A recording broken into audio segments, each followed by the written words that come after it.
Yo, yo, All right, yo. so we are live. What's up? What's up? What's up, everybody? How's it going? We got a great show today, and it's going to be Sure do. interesting. Yep. Apollo Patriot, The Prime, Gemini, Hakami. Good to see you guys, Yeah. What's up? How you welcome. guys doing? Hope everything's going well.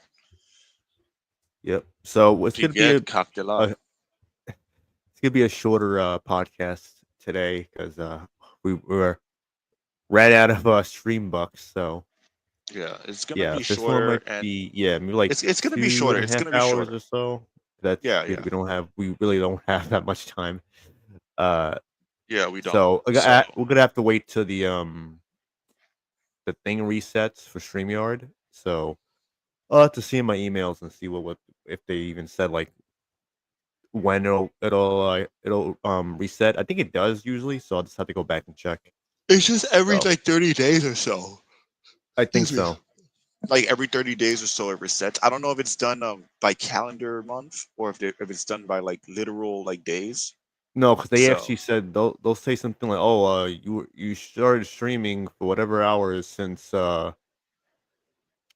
last time." I It's think they said probably like, "Oh, from it's like probably not by December or calendar month. something." Yeah, yeah. It's like, It's not by but calendar month. yeah, It's by like literal 30 days pretty much. yeah, exactly. Spirit of Paradox, what's up? Good morning, good evening, and good afternoon.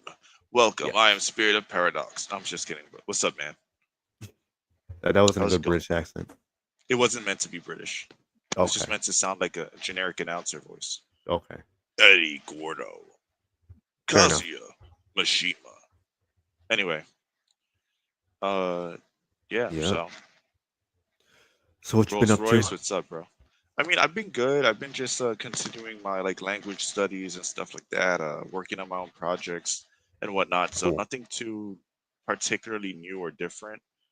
Okay. I've actually been working on trying to play a little bit less because I have a couple things I need to do. So it's like I don't have as Hmm. much time to play. Um, Yeah, and same. yesterday I was like hitting the pads with my friends again.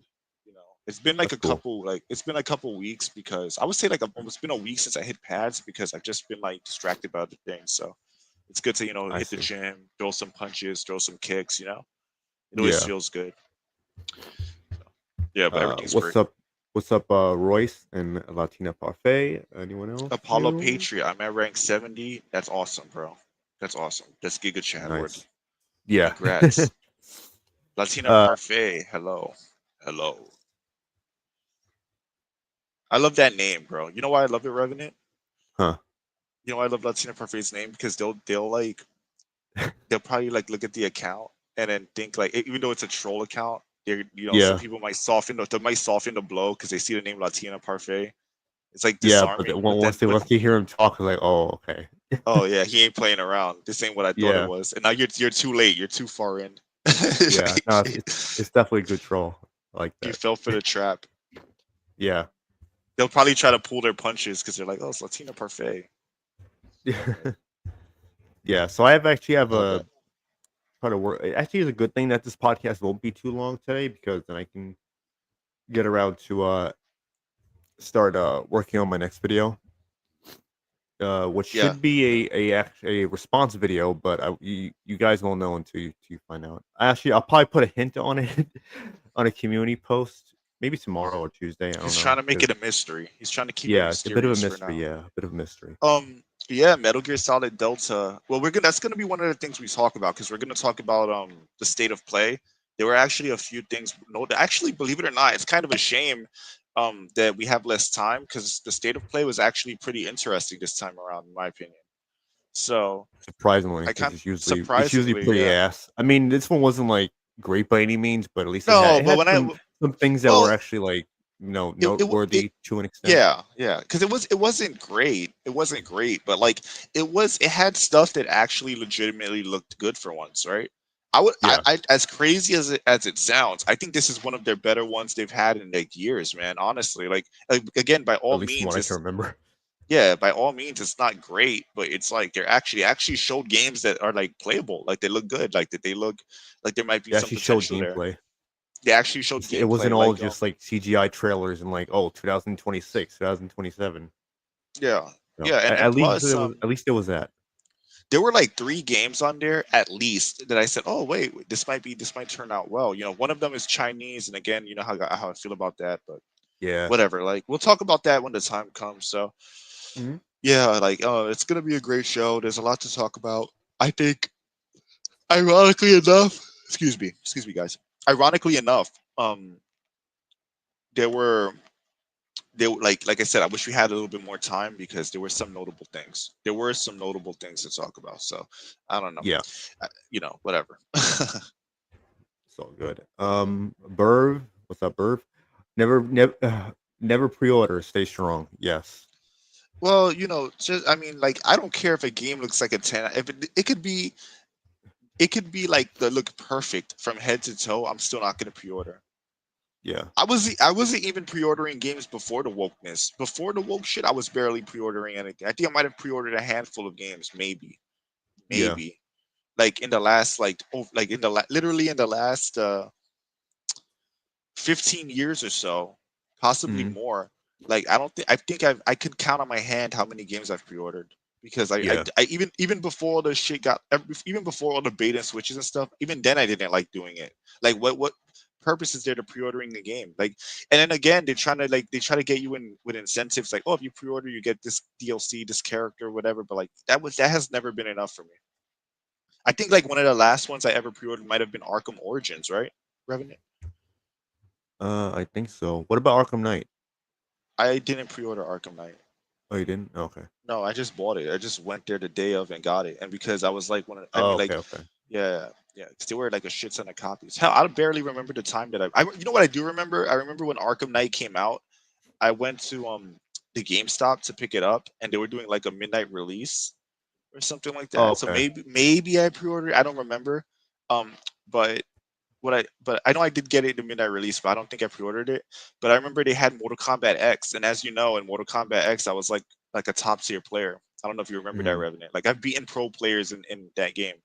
Like No, and no, I remember you told me about that. yeah, and I was I literally they had the game going, and there was a shit ton of people, and I was just like destroying them, like destroying everybody. I was like, oh, this is a great passage of time because nobody could Mhm. beat me, so I never have to stop playing. I never have to like get off the game, and like it's killing the time of us waiting. So Yeah. that was really funny. I remember like guys were complaining, and like I love it when you're good at a game and people are complaining because they can't beat you in the back. That's so fun, man. Such a good feeling. It's hilarious. It's just I'm going off on a tangent, but that was a really funny experience. Yeah. I gave them the Okano. You know what I'm saying? The Okano. Oh, like yeah, Kano. The And Okano. you're pretty good with him too. The I Okano remember treatment. getting my ass whooped. Put a knife in your chest, boy. Put that knife in your Nice chest. in the boot. Give you a little choke. You know what I'm saying? Just choke that ass a little bit. Choke a little bit. Anyway, so all right, like we can move on. Okay, no problem. So, did I start letting people on? Oh, anything else to add before Let we me just start? let's just address a few comments and then we can start. Okay, FOMO, no fear problem. of missing out. Fear. I don't have fear of missing out. I never did. Same. I could just not do the thing. And Apollo Patriot, it might be good. I would say like, does it really warrant being pre-ordered? Like obviously, I'm not going to tell you what to do, Apollo. You can do whatever you want to do. But Wait, like, what's he talking do like, about?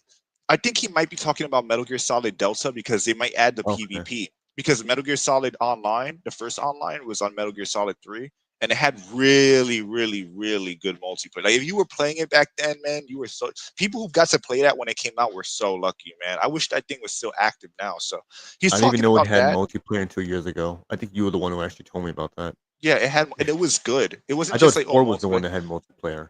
It does, Or was it but 5? it did. All three of them do. But the Okay. point is that it's really good. Like even by today's standard, if you could play that game now, like it was so good. It was such a good multiplayer. Like, and if they bring it back, that would be awesome.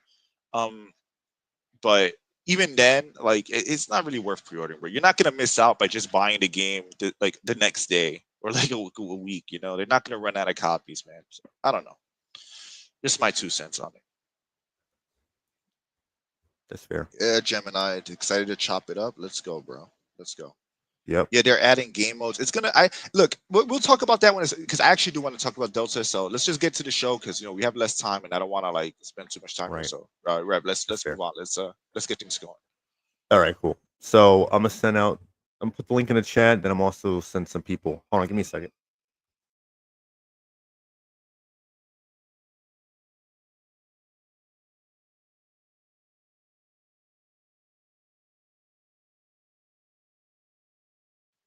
Yeah, Elsmelin. Yeah, like you said in the comments here that all those games are from third party developers. Yeah, that's fine. Like I don't really care about the console war stuff. Like I know you need exclusives. You definitely need exclusives because exclusives mean that it gives people a reason to buy your console for sure. But like as a player, I just care that I can play the game like good games. So if everything that was good that was shown there were third party, I'm totally fine with that. I have no like attachment. Like if if Sony keeps going down this road and then tomorrow Xbox makes a complete like somehow a complete 180 and starts catering to gamers and they become like the next they become like the better console to own, I'll switch to Xbox. I'm all about what's best for me as a consumer, not about like the piece of plastic. So that's how I look at it, man.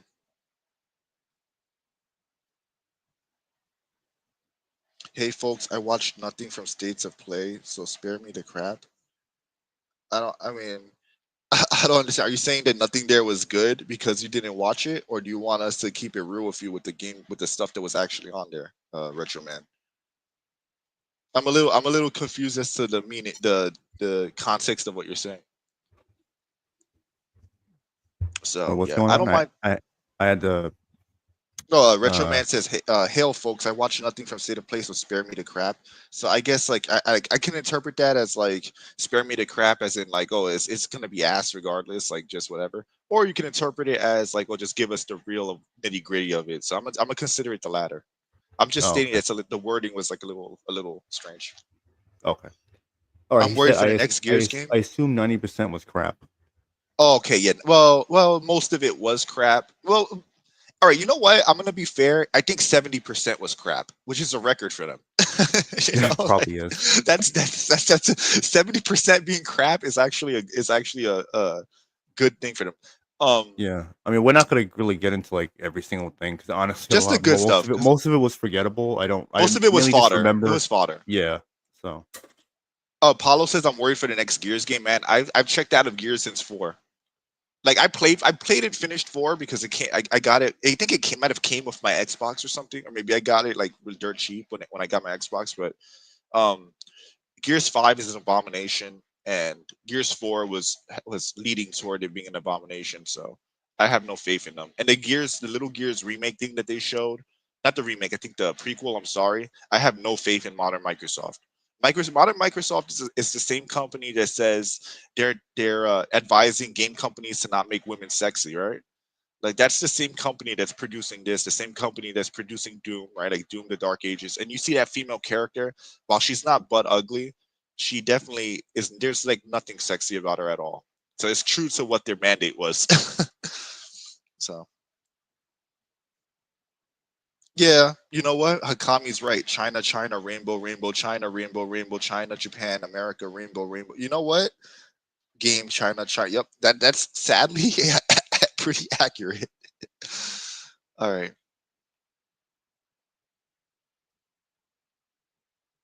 Yeah, SOCOM. I get Gears 5. I got Gears 5 only plays just for the horde mode. Yeah, like the gameplay I'm sure is fun. It's not it's more like just everything else that I think is really but it's just really but anyway, so Revenant, continue on. Are you still sending out the links?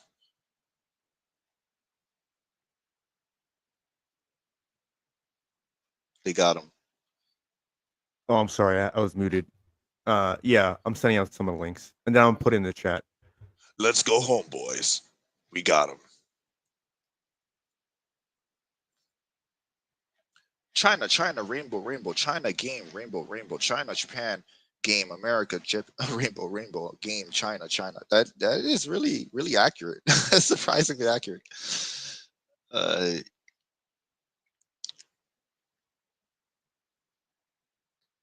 But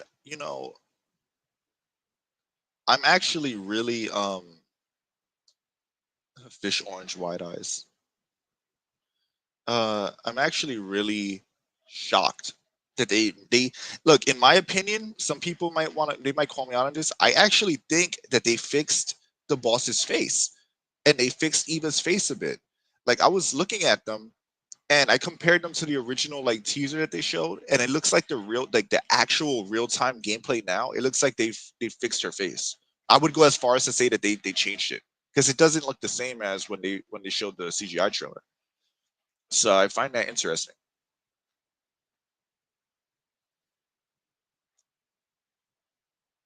Yeah, there's a lot more of the red this time around. China Long Hong, Dynasty Warriors Abyss. Like that game is not for me, but I could see people being into it. Yeah, they definitely made Eva look better, and they actually made the boss look better. Now, from what I've seen, because I've beaten that game so many times that like just looking at the cutscenes that they showed in the state of play, like it looks like legit. Like when they said it was gonna be a beat for beat remake, like almost like one for one. It really looks like that. It looks like it might really be a one for one remake. Now they fixed Eva, they fixed whatever. Now my question is two things. Are they still gonna have this is to me like now where like we're gonna see how far they're gonna go with that. Are there still gonna be sexy posters of women hung around throughout the game, like the original Metal Gears, where you look at a wall, you'll see posters of hot women? The licensing might have run out for those particular models, but they could replace them with new models. So it wouldn't be an excuse to take them out. If they, I wouldn't blame them if they couldn't get the license, but they could replace it with other models like on the posters. And secondly, even though everything's beat for beat, are you still going to be able to peek at Eva? Are you still going to be like the reason why I question it is not because I necessarily like really need to do that in order to enjoy the game. It's just more so it shows like who they're aligning with. It shows how much they're willing to align with people. Like I mean, like who they're aligning with. Are they gonna like be more for like the true creative freedom of the original, or are they gonna like lean more toward like trying to appease people and take out shit that is quote unquote considered sexist? So that to me is why I won't pre-order it. Like I'll look at a review, or I'll look at someone play a little bit, and then I'll make my decision if I buy it or not. Because it looks good, but it's definitely if they compromise certain things, it's not a day one. Like it's not a thing that I'll pay full price for. That's to me is more nuanced. I'll be like, all right, I'll get a used copy. I'll get a used copy. I'll get like, or I'll buy if I get it used and the company doesn't get my money and I'm not directly supporting them and stuff like that game. I'm willing to do that with, but they can't compromise on that. I want the creative vision to stand strong. Whoa. Well, hello, Buv. Would you Hello like some? there! Would you like some tea and crumpets? I would love some tea and bloody crumpets. Hey, yo, what's up? Would you like a spot of butter? A spot of butter. Butter. A spot of butter and a bottle of water. Oh my god, bro. Oh my god. Like they're like you fucking American. You American No. douchebag. Yeah, mate. I had a license for a bottle of water. A bottle of water. My license. Isn't bottle like isn't that like also slang for ass? Like bottle. I don't know. Man. It's people from London who speak like that. So yeah. I've been working on it. I was watching. North. I was watching I was watching a acting coach, and he's from like he might be from London or he's some part of from some area in England, and he was doing like he was teaching the accent, and he was teaching like what vowels to drop and how to say certain things, and I was like wow, and then like I tried it. Like I don't remember all the rules, but then I tried it, and it really did sound British, but then I forgot half the rules. So you're getting like my like second rate like mostly forgotten impression. God. That sucks. What's up, everybody? Like a proper British geezer. Like a proper British geezer. Proper British geezer. Oh my I always day remember in the life of a Brexit geezer. And that was my god. Here's my wife Susan. She's very lovely. God. She's very lovely. Man. Here's my do me a princess. lemon. I always So remembered the British slang of bottle because in Arkham Origins, she's like one of Penguin's like assistants, one of the two hoes he's with. I mean, they're hoes, bro. Like let's keep it real. But anyway, one of the two hoes he's with, he's Oh, like yeah. he's like, oh, you want to spank me, bottle? I'm like, what the fuck, bro? Like that's peak. That's peak. Oh, bro. Oh man.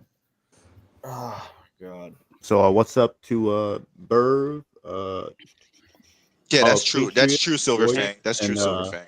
Yup. Silas? How you guys doing? Yeah, Good. England is like NYC. Doing well, bro. You could tell who's from where from the Yeah, accent. yeah. You can tell who's from where from the accent. It's just like New York City. That's absolutely true. Yup. Definitely is. Mhm. All right, so we could continue on. Revenant. So I'll let you take Yeah, it. yeah. Okay. So let's get into state of play. I guess they kind of coincides with Tides of Annihilation, Metal Gear, the three remake, and Mindseye. So if any of you guys want to talk about those games, or if there was anything from state of play that you was also interesting. I mean, obviously a lot of it is multi-platform games and stuff we already knew about beforehand. But it doesn't matter. You can talk about it if you want, or anything that looked pretty shitty and you want to get into that as well. So Oh.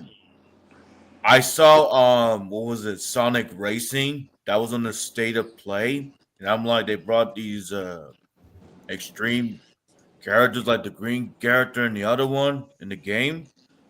And I saw a Digimon game also was introduced in the state of play as well. oh yeah, the I new wish they turn-based one. I wish they showed more of the Digimon games so I could get a more of a sense of what the gameplay will be like. Because I know it's gonna be an RPG, but it's a little vague of like it looks like it's probably gonna be turn-based, but I wish they showed a little bit more. That's what it looked like So to me. a little bit more of Yeah. the gameplay, so I can see like what you're actually doing, real like when you're playing the game. I want developers to start leading with that going forward. Absolutely. And the racing I just saw, the Sonic Racing, that kind of looked a little bit cool, but it had all the make your vehicles off road and all that, and water and flying. I'm like, what? That's crazy. Yeah. Do you actually go through the portals in the game, or was that just like for the sake of the trailer? 'Cause that kind of confused me. No, I from what I saw, they were like going through portals with that ring. I think they were collecting all these rings when you drive the game. I think. I swear to It God, might- bro, What? Go ahead. that shit was like a fever dream seeing seeing Favorite that. stream? Yeah. Well, like Yeah. it has like the feel of Mario Kart and all that sort of thing, Mhm. just with Yeah. Sega characters. You It know, looks Pretty it looks much, like it's yeah. gonna be a Mario. That's what Yeah. me and Revenant were saying because we were watching it together. We are like, bro, it's like yes, it's Mario Kart. I mean, they had Sonic Team Racing before, so and that was Yeah, like Sonic- Mario Yeah. Kart-ish. So So, Yeah. controversial take. I don't think any of the characters outside of Sonic and Knuckles, Tails, Eggman, and Amy, and Or- Shadow. and Shadow. Oh, sorry, I forgot about Silver Shadow. Hedgehog. Don't forget My him boy. too. Yes, Lord Shadow. Are worth fucking anything, right? Unless you just go back to what they were doing before with the Mhm. Sonic All Stars, where they had all the Sega yeah. characters. Much more interesting. I Yeah, agree. true. Yeah, I I agree. agree. And would've Have been all Kiryu. playing that again. Imagine Kiryu Yeah. driving a freaking a cart, you know? Like, yeah, I'm Yeah, like the- Japachi. Stuck in my I tie. agree with that, and it's kind of looks like a Mario Kart, like you guys said. It's crazy. Kind of looks like a Mario Kart, and I'm like, okay, I'm sure the portals will play a part in the gameplay. I'm sure it'll be like a mechanic, like maybe like it'll be like you go through portals at certain points in a race. You're in like a slightly Mhm. different area, then you go through another portal. You go back to the original area. I'm sure there'll be something like that going on, because they wouldn't have showed Yeah. that if it wasn't like gonna be somehow integrated into the game. I'm sure for sure it'll be part of the story, or maybe it'll be a mechanic to explain away how they're racing in totally different environments within the story. Like I think get it's this just one. gonna. I think it's just gonna be more generic slop, to be honest. Just like what Team Racing was, you know, where it's just like Yeah. here's the characters, and it's like, dude, I'm only gonna play it as the ones that I'm not gonna play as Yeah. Yeah. Vector. Whatever fodder characters they came up with later on. Yeah, I agree with you. I am the Brav. I agree with you. What you're saying, you have a point, and I agree with that. It's like a genetic racing, and I'm saying Well, the same thing.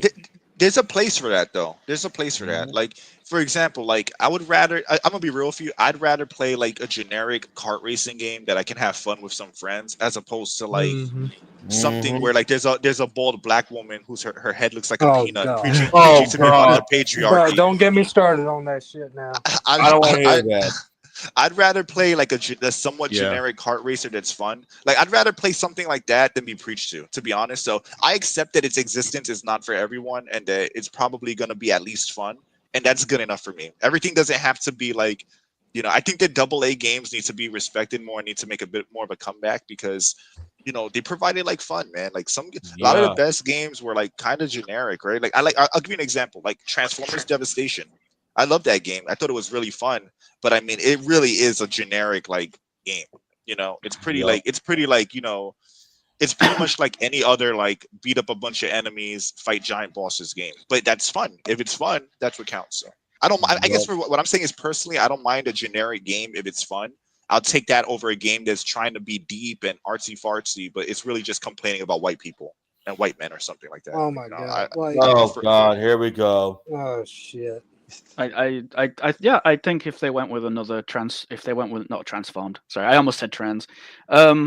If they went with an All Stars game, they could put Majima in it. They could legitimately put Majima in it. They could be like, look, guys, kind of like a Sega All Stars, like yeah, All-Star one game. It was that damn PlayStation All Stars. PlayStation All Stars. Yup. You know what would be really fun too? If in that Sega racing game, all the weapons and items you can use, like you know how you have in Mario Kart, they're all based on they're all based on like different games, right? So you could get like the crazy Shinobi shit, stuff. like Shinobi stuff, yeah, like Yakuza stuff, which would be hilarious. Yup. Like when Sonic. when you throw a shuriken, it actually makes the sound effect from the Mega Drive game. Yeah, That'd because be people so cool.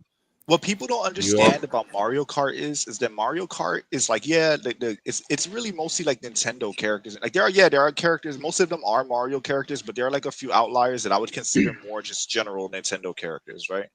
Like for example, like they're the Mario family, but they're also like they're also kind of just like Nintendo guys. Like for example, Donkey Kong, like yeah, he's tied to Mario, but I think Donkey Kong's separated enough from Mario where I would consider him like a guest in that game as opposed to being like a natural inclusion. Wasn't Samus in it at one point? Like, wasn't she like a character you could get? I don't remember. I don't remember. There was. I'm pretty sure. If not, there could easily be because you could just make her ship a cart. You know. Yup. Yeah. Also, there was DreamWorks All Star Racing too. Don't forget that. That's true. I didn't even know that existed. I'm sure Shrek was in that though, right? I'm 100%. Yeah, there's Shrek, there's Poe, and there's a bunch of more characters in it from DreamWorks.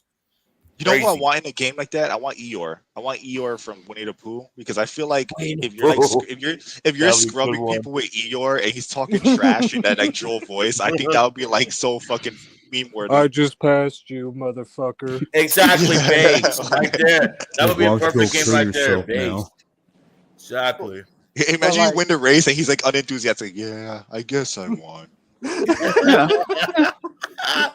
Man, you know, I ain't even gonna lie. I got a lot of beef with damn Sony. They fucked up so much shit. Just, I'm just thinking about it, and the only games that I really want to play would be that Sonic game, like we was talking about, or Tides of Annihilation. That one I'm thinking of getting. It looks good. It looks great. I'm actually like looking forward to that. The Tiles of Annihilation was really good. The Tides, it was really good. Yeah. So I'm continue like on, bro. Or something. I don't know what the lore is yet. I have to wait to see more. I just it probably is based on some real like lore or something, but I don't know yet. I have to wait to see. The Mindseye I was talking about, that was created by the former rock star named Leslie. Oh yeah. Roger Don't I have the guy from Mafia 3 in it? Yeah. Isn't he the guy that created Crackdown? Yeah, he did. It might be. It looks good. It looks honestly, that game does look good, and if you look at it, it really does look like GTA. Like whenever you're like in a gunfight on the streets and you're like blowing up cop cars, the gameplay actually really resembled that. I made a joke. I made a joke with Revenant that they were trying not to play politics, so they kept it safe and they made him like a light skinned dude, like a mixed character. Like, I think it's the same guy. I think it's the same guy who played Lincoln Clay. He looks like Lincoln Clay, like Archer said. He's right. He looks like a Lincoln Clay face. Well, it could be the same actor. I mean, Lincoln Clay is Dominican.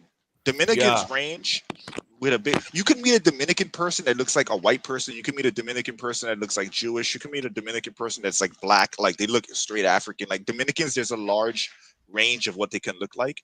I think that's cool, you know, because like in the end of the day, like I'm not saying that you need to see characters to relate to them, but it's kind of cool to see like a group represented that's not usually represented, you know. Like it's cool to see like a main character be.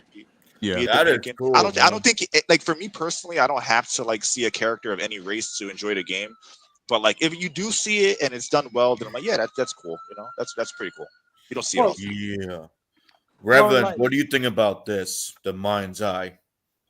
Hold on, because he didn't finish saying what he was saying. All right, go ahead, Archer. Go ahead. Right. But like, you know, with the whole Mindseye thing, it looks pretty fun. But like, the problem is like we've seen so many third-person shooter type of games where it's like same type of B-roll, you know, over the shoulder, just running, shooting, that sort of thing. Some driving around. I mean, the formula kind of looks the same, but if it could knock all the other games out of the water, that'd be awesome. I'm still waiting on that because I don't really know what's going on with that. My wait and see policy ever since Kingdom Come Deliverance 2 has been very fucking applicable here. Like, well, you're nice. Yeah, I know what you mean. You're being nice, man. I've been waiting. I've had the wait and see policy since like 2016, bro. That's how bad it's gotten. So you're way more patient than I am. Well, I mean, that's because I'm 21. That's because that makes sense. Okay, you weren't buying those games back then. They were getting bought for you. I get it. Yeah, like Mafia 3. Mafia 3. I didn't buy that game. Mom and Dad got it for me because I did well, you know, in school and that sort of thing. So that's how I got that game. Let me tell you something shocking. I remember I came home one day when I was like maybe like 16 or something, and I had come into my room and my mom bought me like I think like one of the wrestling games or something like that, and like I was just shocked. Yeah, I was like shocked because I'm like, she not only did she get me not only did she buy a game that was like brand new, but she bought a game for me that was actually something I really, really wanted. And like she somehow knew that I really wanted that game. And I really like blew my mind. So I'm damn, like this is actually a really well thought out gift, you know? So I always thought that was wholesome, you know, that she bought that. I want to talk to Mr. Archer. I agree with him about the Kingdom Comes to the Deliverance and all that. I'm like, no, I'm just out. I'm not playing that. It's way worse. It's 10 times as worse as what we were told. Yes, it is. Musa, you cannot kill. He's a main character. You cannot complete the game without him. Well, you have the semi characters, like where you have the quest. They're all invulnerable, bro. They're invulnerable, bro. Like, and they give you a speech. They give you a speech. They give you a speech. Yeah. Like here's the thing, man. Here's the thing. Look, I'm not anti-Semitic in the sense that I don't hate anybody for their race or whatever, but it's extremely cringe where you're playing a game in ancient Bohemia. I say ancient, I'm using the word ancient loosely, but you know, like old Bohemia. You're playing a game in that time period, and then you somehow insert a Save the Jews storyline. I'm not against Jews. I'm just saying that that's kind of weird to have in that game, you know, like or Musa. If you look out at history, if you look at the real Mali people where the Musas come from that he's based off of, they had zero interactions with Bohemia. It's basically highly assumed they were involved in the slave trade. There's some evidence. It's not the strongest, but it's pretty like it's not forced. If you have to make a character and warp history to justify having a black character in your game, that's the definition of warp. That's the definition of forced. Exactly. Bobber himself even said there was no black people in medieval Bohemia. So what the hell would change? I mean, we all know what changed. Black Rock and Bracey Group. Then he wanted to be like, you know. Well, apparently they found a skull, so it was. There were black people there now. They found a skull. So that must mean that it was a whole civilization of black people in Bohemia. they found a scroll that may or may not have been. It's may or may not. It's not even like 100% confirmed. So even then, it's still like forced. But here's the thing, right? Like, and at the same time, I can make those arguments, and then people will be like, "Oh, you're just racist. You don't like black people. You don't like gays or whatever. You don't like this." But meanwhile, as you heard just less than 10 minutes ago, I was praising the game for adding a potentially Dominican character. But because they don't like what we're saying now, they're gonna try to warp it as you don't like these people, like as a whole. You get what I'm saying? Like one of my favorite characters in GTA 5 was Franklin, right? I like Franklin. Franklin was really cool, but that doesn't mean that I want Franklin in a game in Bohemia. You know what I mean? In the 1400s, like, come on, like those two things are not exclusive to each other. Like, I can be okay with anybody, but also if I make, like, here's an alternative. If I made a game about like tribal Africa, I don't want to see a bunch of like fucking white British dudes in there. You don't want to see you don't want to see a Chechen over there. Yeah, like, I don't want to see. Yeah. I don't want to see a Chechen. I don't want to see a Bohemian. I don't want to see that. I want to see authentic timepiece. And you know what's the irony of all of this thing with Kingdom Come Deliverance 2? They could have made a game of the same caliber of Kingdom Come Deliverance 2, but instead of being in Bohemia, it takes place in Mali. Yeah, and you can make a whole story. I read on the history. I'm like, yo, the history of Mali is actually really interesting. This would make a great game, but they won't do that. Really, they won't make a game about Mali. They'll just try to force Mali into another game, which tells me they don't have faith in making games that take place in like African parts of the world. They're basically indirectly telling you it's like, hey, we're trying to virtual signal, but we'll never invest the money to make a full game. That's a problem. Well, that's 100% a problem. You see that? They don't want to hear about, real history. Really?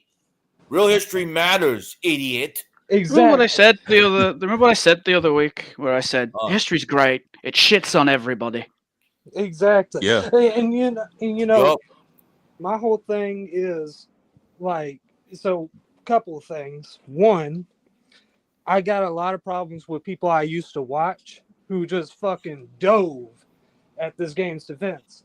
Hypnotic, Almighty Lolly of all people, who called out Last of Us 2. And by the way, the whole story is a revenge bad story. Didn't he fucking criticize that with that game?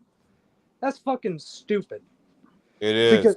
Because the entire ending is you going over your choices with mom and dad, who, by the way, stepdad is a fucking Jew apparently, and I like Jews. I'm half Jewish. Okay. Amen. Oy vey. Oy vey. Oy vey. Oy vey. They fucking jacked up a lot of shit with that. And what do you mean? I'm just a mensch. But like, what's worse about this is like, you know, every single thing inside of that game, the girl boss moments. There's more. Here we go. The fucking the fucking race thing. You could have just, if you wanted a Muslim, you could have had a Chechen or a Turk.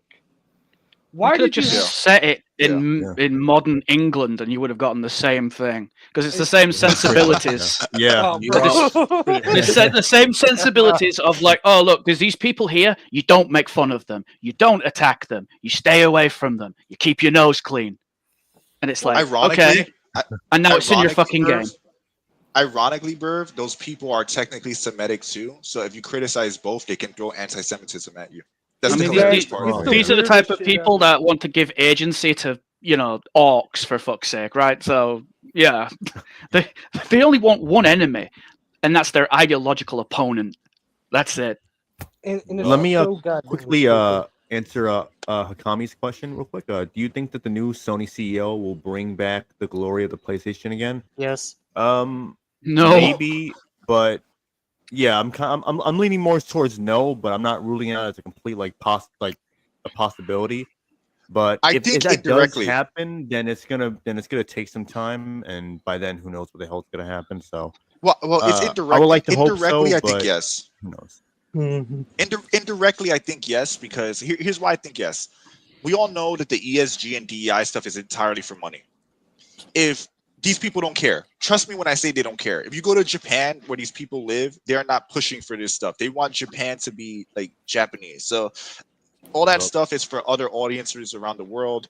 They're trying to play ball like with DEI because they get financial investment because of it. Sony being in California, that led to them having financial, like getting the DEI investment from what's been coming out lately, which we all knew, but it's been proven. I'm not going to go into that. So they're getting this investment, this financial investment, but the top heads don't really care. They don't care. Like, there's a reason why they have to be paid to do this stuff.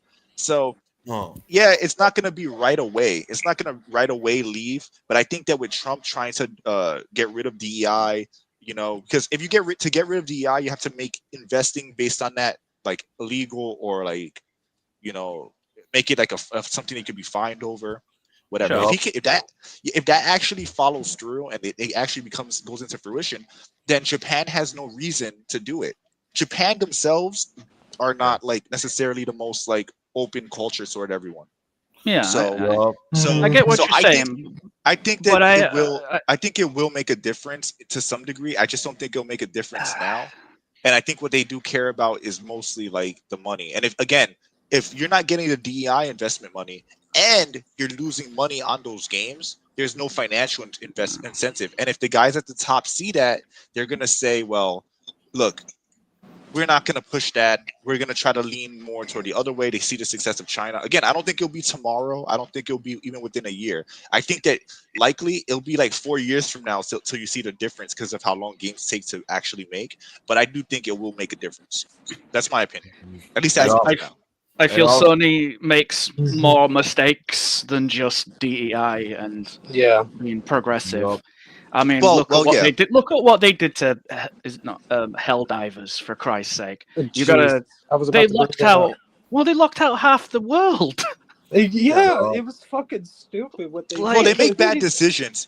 They make bad decisions, but at least their games that are coming out that are first party will actually be less. You'll probably see less DEI stuff, which will be an improvement. I'm not saying it'll be great. I'm not saying. But like, if half the world can't play them, it's going to be a bit of an issue, isn't it? Well, they make mistakes. I'm not saying that that's the only problem. I'm just saying that's a major one for a lot of people. And if they deal with that would like, that's better than nothing. And in a way, like, it's kind of like it is a step in the right direction, assuming that it's true. So I'm not saying they're free of criticism. I think Sony does a bunch of ass backwards shit that I don't like. I'm just speaking more. Well, yeah, of course. I'm not saying Sony's perfect and DEI being cured will be the answer to all our it won't be the answer to all the problems. I'm just thinking that in the sense of DEI being forced in games, if you can limit that, at least the player will generally get better products, in the sense that at least they're not being preached to. Because it's one thing for a game to be full of microtransactions, people can't play in other countries, to have all that, and there's another thing to be being preached to the entire time as well. So I don't disagree with you. I think you're correct. I'm just saying that I think it will make a difference. I think that's true. It will make a difference. Yup. Well, with that, like, one of the biggest mistakes ever was to never continue to SOCOM. Well, I hope, actually, on hindsight, knowing what we know now, probably for the best. But I used to play SOCOM, U.S. Navy SEALs, when I was a kid. I loved it. Splinter Cell games, I don't know what they're doing with that. That's in a weird Ubisoft. space. Splinter Cell is Ubisoft. That is true. It's Ubisoft. Yeah, but that's where I played it on originally. So like, it was better on the PlayStation 2 when I played it. Was Splinter Cell? Yeah, I played the original Splinter Cell. That was my first ever game. I thought it was better on. I thought Xbox was always better because of performance. Like, I have Chaos Theory on Xbox and PS2, and if you play the two games, like, they couldn't be like worlds apart. Like, the Xbox version feels almost like an early 360 game, while the PS2 version, like, you have load times between areas, the resolution is way lower. It's dark as fuck. It's hard to see. Oh yeah. Like, I don't know. Like, I guess, like, I'm not saying it's unplayable, because I actually had the PS2 version originally too, and I think the PS2 games are serviceable and they're good. I'm just saying that the quality on the Xbox games is like, it's like technically, like literally technically, it's better on Xbox, like from performance to how it looks and stuff. Like, but I want to address a comment real quick. Benjamin Beltran says Sony is not perfect. Sony is the worst. I agree, but here's the thing: they're all fucking bad.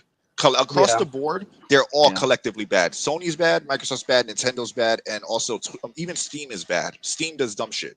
I'm not saying Steam is Definitely like dumb shit.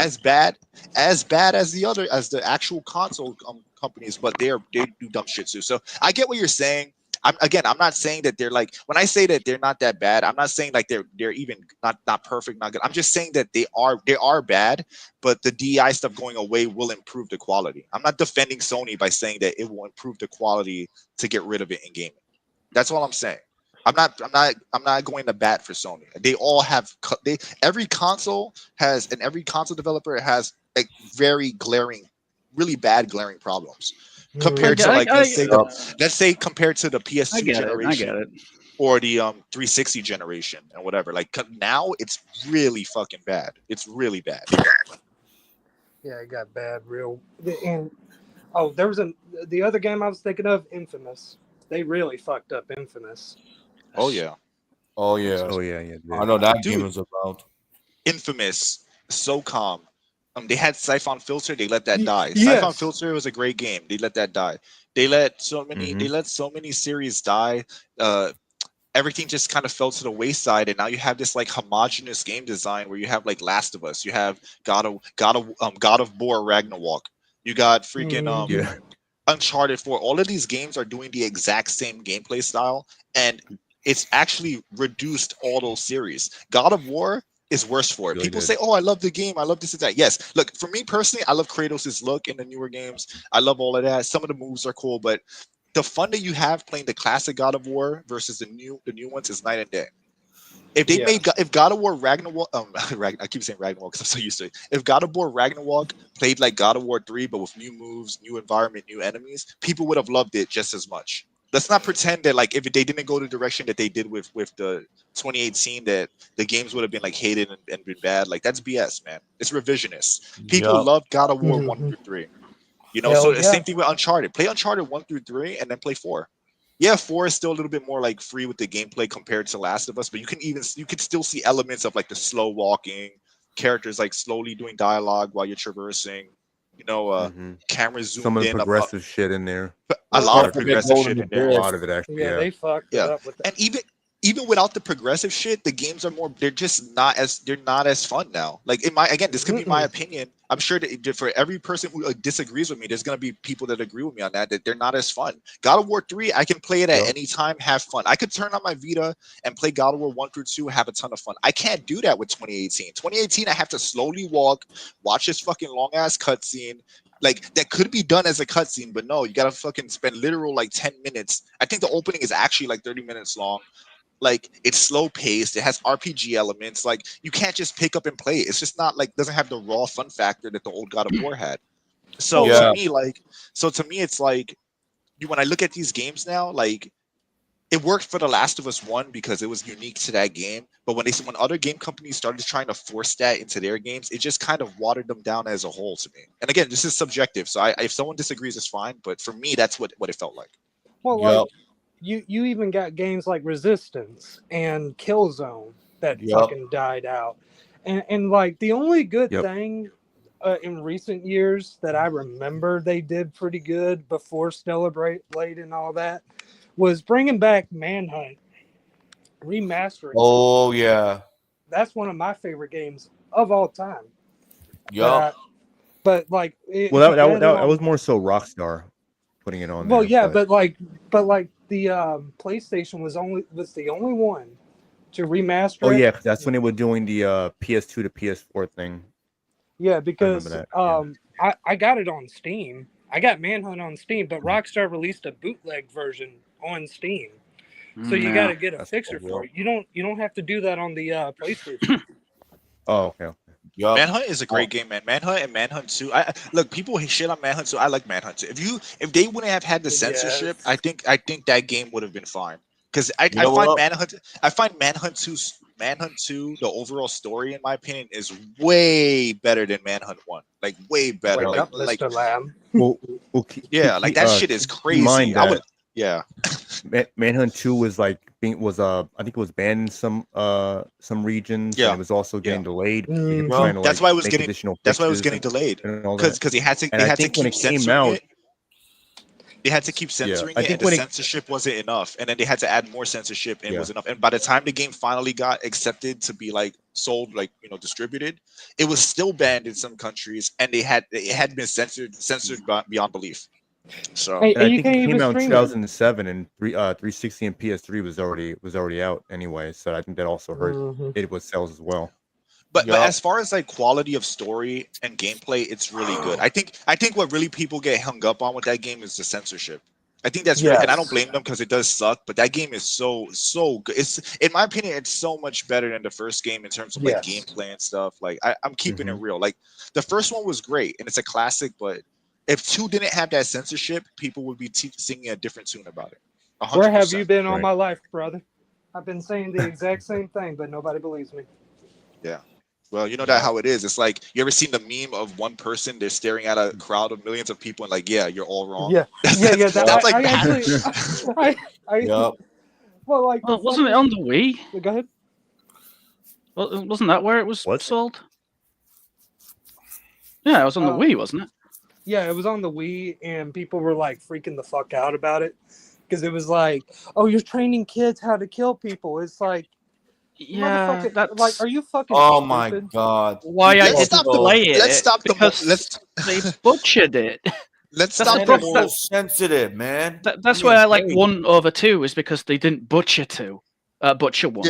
Yeah, because like the butchering in 2 is really straight up the kill censorship. If you just there's mods that remove that filter, and once you remove the filter, you'll realize like if you all right, let's say I have a friend who plays on PC. Let's say I sent them the game modded so the filter isn't there, they would have no problem with the game. They would have no problem with it. Like trust me on that, bro, because it's one of those things that like it really was that something so crucial to the game being stripped down that way hurt it so fucking badly, bro. Because like it's like if you take any game and you remove a core element, it might seem like it's not that important, but once you take that out, it just removes the spirit of the game. If you're like killing somebody in the game and everything's like the screen is fucking staticky, you can't see anything, then and that's a core mechanic you need to do because you can't run and gun in that game, then you basically murdered the game. You literally like killed you gutted the game. Because now the thing that I have to do the most is censored. I can't see anything. So well, they turned it into a periodic bloody epileptic fit, didn't they? They did. Exactly. With so fucking bad. With like filters and noise and just all this shit over it. Filter, noise. The camera inverts. The camera like this inverted color. You have the Pikmin bridge logo on in the middle of the screen, obscuring everything. Like what the fuck were they thinking? That's gonna fuck people up. Well, it was because we had to protect the children. We had to protect all the minds, even though it was rated M. We had to protect all their minds. You understand? Yeah, right. Yeah, but not their eyes. Exactly. They don't understand what rated M means. They need to understand between E is for everyone, T is for teenage, M is rated M. Well, people with epileptic fits. That's what I'm forgetting at. Yeah. You're on the floor in 5 minutes. If I handed that game to, they would start having a seizure. Like real life, somebody I knew. With the moral shit, here's the funny thing about all that. Like, parents don't want to be parents. You know. All right. When I'll tell you what I mean. Like, you have like an M-rated game, and now you have parents. They sit there, you had these video games and TV are babysitting their kids. They're shit parents. They don't monitor what their kids do. If you have an active role in your kid's life, there's actually kids I grew up with that really had strict parents and you never grew up with that stuff. So if you're parenting hard enough, you can avoid your kids playing M-rated games. They might still be exposed to them, but way less, right? On top of that, you have these parents doing this, and then look now we have smartphones and tablets, and what parents do instead of TV and video games, now it's they're putting a tablet in front of their kids so they can lay down and use Facebook all day. So they can lay down and use TikTok all day. That's what happens with parents, man. Parents are not taking an active role in their kids' lives, like in their children's lives. So MySpace are ruining the kids. Yeah. Everything ruins the kids because they don't want to deal with it. They don't want to deal with being accountable. Look at what happened with YouTube. well, you can't advertise to kids. You can't have this stuff on this content for kids. It's like, dude, your kid should not be using YouTube if you don't want them to. You should curate your content for your kids. You know what I'm saying? Like, Yup. it's one thing to have age Exactly. restriction. It's one thing to have age restriction, which I'm perfectly okay with. I think that makes sense to have that. But when you're starting to make laws, like a bunch of laws, so that kids can't see certain things on YouTube, like, granted, I don't want kids to see bad stuff. I'm not saying I want that. I'm just saying that if you're a good parent, you wouldn't need to fight for something like that, because you wouldn't be letting the fucking YouTube babysit your kids. You get what I'm saying? So Exactly. that's the duality of it. Exactly. I'm not saying I want them to see bad shit. I'm not saying like, oh, like they should see whatever. I'm not saying that. I want to make it very clear. I'm not saying there's things kids should not be exposed to, but it should be the parents' discretion to make that happen. Because even before all that stuff, there were restrictions. You could like make YouTube unlimited. You could block searches and shit like that. Yup. You can make it that you run their account, whatever. Like, if you take accountability away from people, all you do is dumb down society as a whole. That's always been my take on it. Literally, Yup. Mike Let me Judge's idiocracy. yeah, Yeah. let me explain about my nephew. My nephew want to play my games like Rated M, and I told him no, you're not old enough to play it until you're 18 or older. And he learned my advice, and he respect me as his uncle. So he needs to understand you're not ready for that stuff when you're older. Well, And I'm gonna be honest with you. Look, when I was a little kid, I played Resident Evil with my older brothers. I played I played a bunch of games. I mean, they try to prevent me from playing GTA 3, which I kind of feel like is a little bit more understandable because of like Yup. the actual language that they're same using. actually, yeah. But eventually my brothers just caved. They're like, all right, I'll let you, like, whatever. I was a little kid when that game came. I was probably like 8 or 9 when GTA 3 came out. So eventually they just said, Oh, screw bro. it, we'll let them play. But Yup. I never grew up to be a psychopath. I wasn't doing the crazy shit people are doing now. I wasn't. Exactly. But you know what's the irony? They all the identity politics that they push for virtue signaling purposes is actually making people do crazy shit, which is Yeah, the irony of it. Literally That's the murdering irony. border patrol. They're murdering border patrol agents and shit. Like, Like, this is yeah. a problem. fucking Like, this is insane.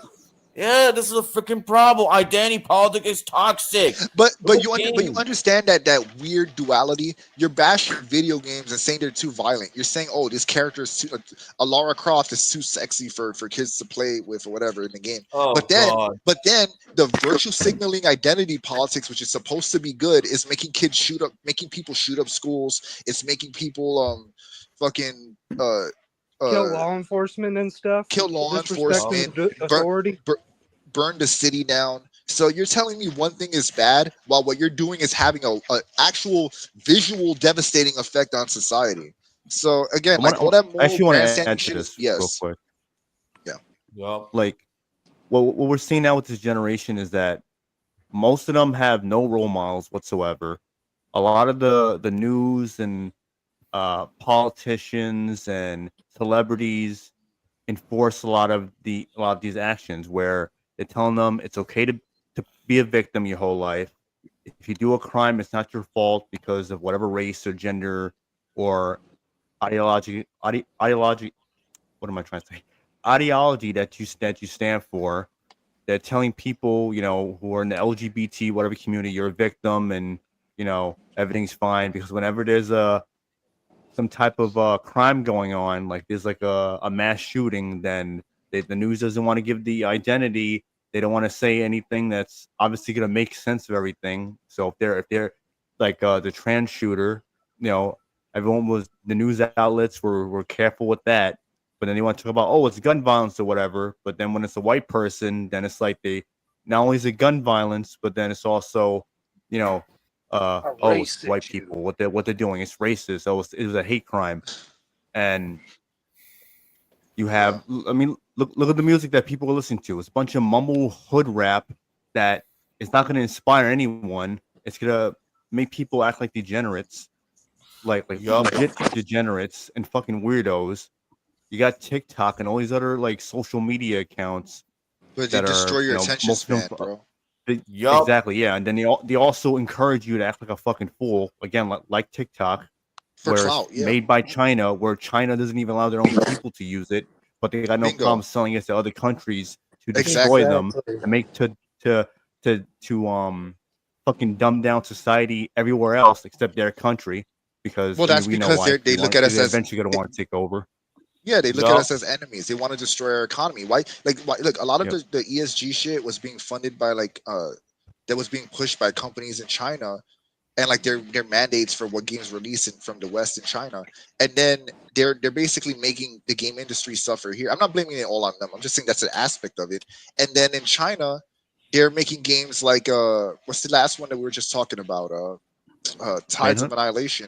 Tides of Annihilation, where you have Tides of Annihilation, attack. and they're basically saying, hey, let's water down everyone else's shit under the guise of social identity politics, and then we're gonna give them what they want and swoop in as the saviors.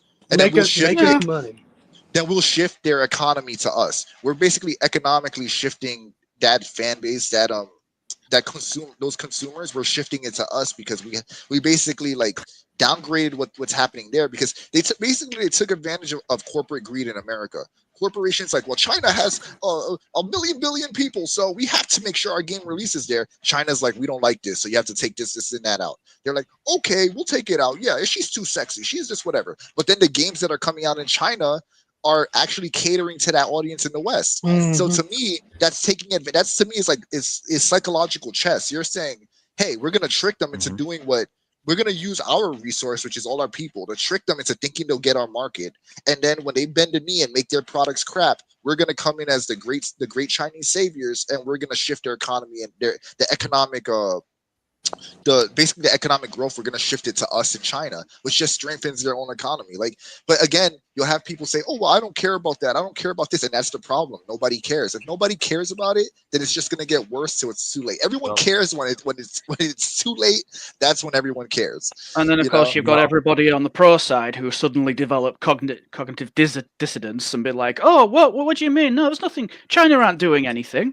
It's like, dude, it's clear that they are. Exactly. They're harvesting your information. Reverend said about gun violence. They want to destroy the Second Amendment. These fucking gun grabbing like David Hogg piece of shit annoys me. Oh yeah, damn straight. Exactly right. I mean, you've seen gacha players, right? They're insane. Yeah, they spend so much money. Like, we can't compete with that. You could get money back. You can't get time back. These people put in so many hours into their games. Like they make so much. They invest so much money. Like Americans can compete. Americans can compete, but the problem is the people in charge are being there. It's like, look, if people think corruption is always brute force, it's not that. It's not always that. It's using their hubris against them. If your corporation is trying to make money, if you dangle dollars in front of them, you can get them to do what you want them to do. That's it. That's the heart of the corruption. If I say, hey, you get some investment, just make this character blind and deaf and black, and here's this little bit of money for you. Then all of a sudden you play Spider-Man 2 and you see that's actually hurting the game. Not because there's anything wrong with a person being like that. It's just that you're not playing Spider-Man to play that. So when you dangle like the dollars in front of people, and you get them to do your little song and dance, you're effectively manipulating their greed for your own machinations. It's like the whole thing where tits are bad. Like they'll say like tits are bad. Like I'm just giving you a one ass example, and I'll let you go on. They'll say tits are bad. You can't have a game with a game with like a woman in a one-piece suit. She's too sexy. It's bad. But these same people will be like, don't bash that OnlyFans model. That's female empowerment. Slay queen. Get your bag queen. So you're telling people that sexy women are bad in games, but these same people are praising the leftist OnlyFans girls and telling them, oh, slay queen, get your bag. That doesn't equate. They don't make sense. They don't equal out. They don't reconcile. But that's what you're dealing with. That's the kind of people you're dealing with, Yup. I mean, what's Marvel Rivals? Okay, all right. What is it? I'll tell you what it is. All right, it's sanitized common sense. That's all it is, and people are eating that shit up. It's like, oh wow, the girls look hot and the guys look buff. Oh wow, that's sanitized common sense. That is just common sense. I got that malice skin, bro. Come on now, exactly, man. That's what I'm talking about. And the Chinese are raking it in. They're like, oh, these stupid Americans, look how much money we make. It's like what the fuck? Look, it's funny to me, and the irony is that like people like now they have revisionist history, like where they'll say like, "Oh, Lara Croft was never intended to be like sexy or like a sex symbol." I'm like, bro, she appeared in Playboy in the '90s. She all the trailers in comic books. Because remember, comic books would have the ads, right? They would have the ads for games. All the ads for her in the comics and like in gaming magazines, they were all like extremely sexually suggestive. Like there was one I remember distinctly where it's like, don't let your parents catch you playing this one or whatever. And it had the lights off and it was showing like the game. It's like they knew what they were doing. They knew what they were marketing to. Like, I swear to God. And the revisionist on top history of that, is crazy. They also had Triss from The Witcher 2 on a Playboy magazine as well. Yeah. Exactly, and with PlayStation, there was a person I was going back and forth with, and they were saying that, I said that, like it wasn't malicious. My comment, I just said that's not really true because back in the PS1 days, the characters were sexual. They were sexualized. They're like, if you could get off to pixels or blah blah blah. I just showed him screenshots of Dead or Alive 1. Just play Dead or Alive 1 on PS1. Yeah, they were limited by technology, but that didn't stop them from trying to sexualize the characters. The outcome of the action is that the games are highly pixelated on polygons, but the intention behind the art design was to make them sexy. So you can't say that they didn't intend to make them sexy. You could say that, it's laughable because they're polygons, which I can understand that, but you can't say that wasn't the intention behind it. You can't say that. She was like 60% teen wank bait. That is what she was. Yep. Most of the teen gamers, they jerked off to it. Well, sorry, Melanie Mac, you stupid bitch prude, but that's just exactly. the Well, that bitch the fuck off. Well, that's the point. That's the point. It's revisionist. It's like she likes to make it. I truly believe, like when it comes to that, I'm just gonna be brief with this because I don't want to go on and on about Melanie Mac. But I truly believe that she was a person that gamed very, very, very, very casually. I'm not gonna say she didn't game at all back then. I just think she gamed very casually. She saw that she could fill that niche because she's like, I'm a pretty girl. I can this is like a thing that I can do. And then she got into it, and like there's this false aura of like, yeah, she was a gamer. She used to play whatever. It's like, bro, she doesn't play. Like, even if you look at the shit she posts like now, like she barely plays games. She barely streams shit. She's back and forth on certain things. I think she liked Tomb Raider, but I don't think she was like a real fan of it. I wouldn't be surprised if in the 90s if she didn't even beat those games. I'm pretty sure she used it as like as a stepping stone to get to higher, higher view. She talks about goonery. She talks about that. I think that term's fucking stupid, but she talks about gooners and perverts. But she has her statue of Lara Croft. Lara Croft's shorts are shorter than some boxers that I have. You can't tell me that's not a gooner bait character. It doesn't even make sense. If you're in the jungle, if you're climbing on rocks and shit, you wouldn't even want shorts like that to begin with. You would want like flexible cargo pants because you wouldn't want the chafing from the rocks to slice your legs up. So it doesn't even make sense for her to be dressed like that. Like but again, we all know we don't have a problem with it. We know it's supposed to be like for fan and sex appeal, but to her, it's like, it's just shorts, it's just whatever. Which is why I never listen to any of these people. Like I trust my opinion. I know it's hypocritical because people watch me and Revenant, but like the reality is I don't listen to other people for their morality because I don't care what they have to say. Because then they'll say on one hand they'll say, hey, there's nothing wrong with Stellar Blade, and then she'll bash the First Descendant, right? You have a razor fist. You'll have a razor fist where it's like, Melody Mac's my friend, so Lara Croft was never gooner bait. When somebody like him knows better and he's just defending his friend, like these people are fucking like they're a cabal by a different name. They're their little friend group, their little circle by a different name, and that's the little cliques and shit. But I don't care about cliques, bro. I'm talking about cliques both literally as in like gang. It's like a gang. I don't care. Yeah, like I don't care about them in terms of a gang and literal clicks, as in like you're clicking the video. I'm not gonna bait whatever I say. I'm saying it because I believe in it and because it's observably true. That's it. That's what I care about, the truth. So all those YouTubers, they're all compromised. They're all gonna say some dumb shit. I like Kingdom Come 2's gameplay, so that's not woke because I like it. That's the kind of people you're dealing with. That's the kind of people you're dealing with. Oh, I don't care if they.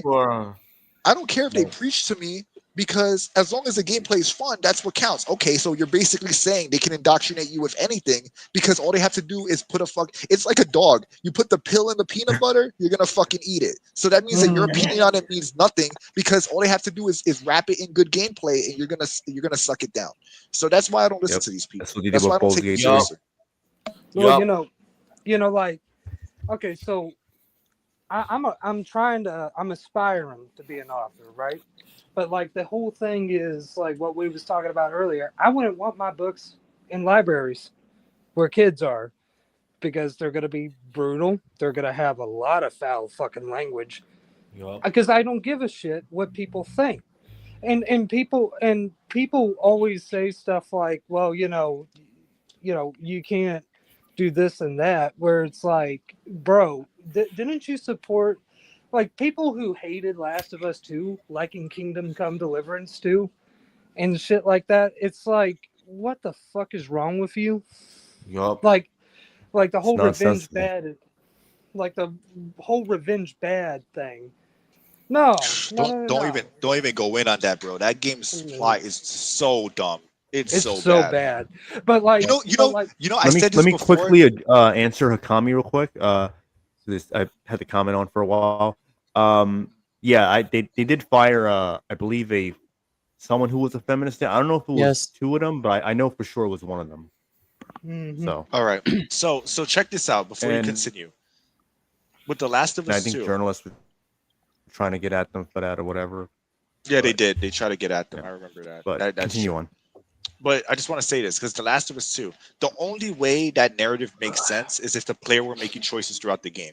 If you could make choices where you're playing the game and you decide not to kill certain characters, you decide not to kill the dogs, you decide not to kill Abby's friends. When you're playing as Abby, you decide not to kill. Then you can do the revenge is bad thing at the end, because then it makes sense for player agency. But when you're forcing the player to do these actions over the course of the game, then you finally decide at the end, oh yeah, revenge is bad. I lost my finger. I can't do the one thing that connected me to my father figure. I killed all these people to get to you. I had all my friends die because of you. You know what? Revenge is bad. I'm gonna let you go now. Come on, exactly. Come on, bro. That's not deep. That's not deep. It's just retarded. It's just exactly retarded. And we call that, what we call that? Confused morality. Because a lot of leftists, they have confused morality. And that was what I was talking about before. Tits cannot be in video games. Slay Queen, make your bag on OnlyFans. That's the confused morality that these people have. I have a message for Alyssa McConaughey and Melody Mack. They need to have scissor sex all day. Oh my God.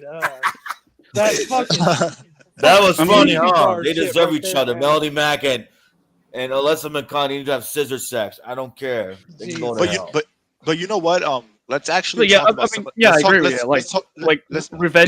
Revenge is bad, and then you're literally like popping people's fucking heads like rotten watermelons. And it's like, but revenge is bad. But it wasn't that fucking cool when you blew that fucking guy's head off. When you shot him in the knee and he was screaming on the floor, that was cool. He called out for his friends, and his dog had a name. Exactly. He's screaming mama. When I fucking ventilated his fucking dog, and he was all like, "Maxie, no!" That was funny. The loser. Remember when you were playing as Abby and you beat the shit out of your main character's girlfriend? Wasn't that kind of badass? But don't get revenge on this. Don't get revenge.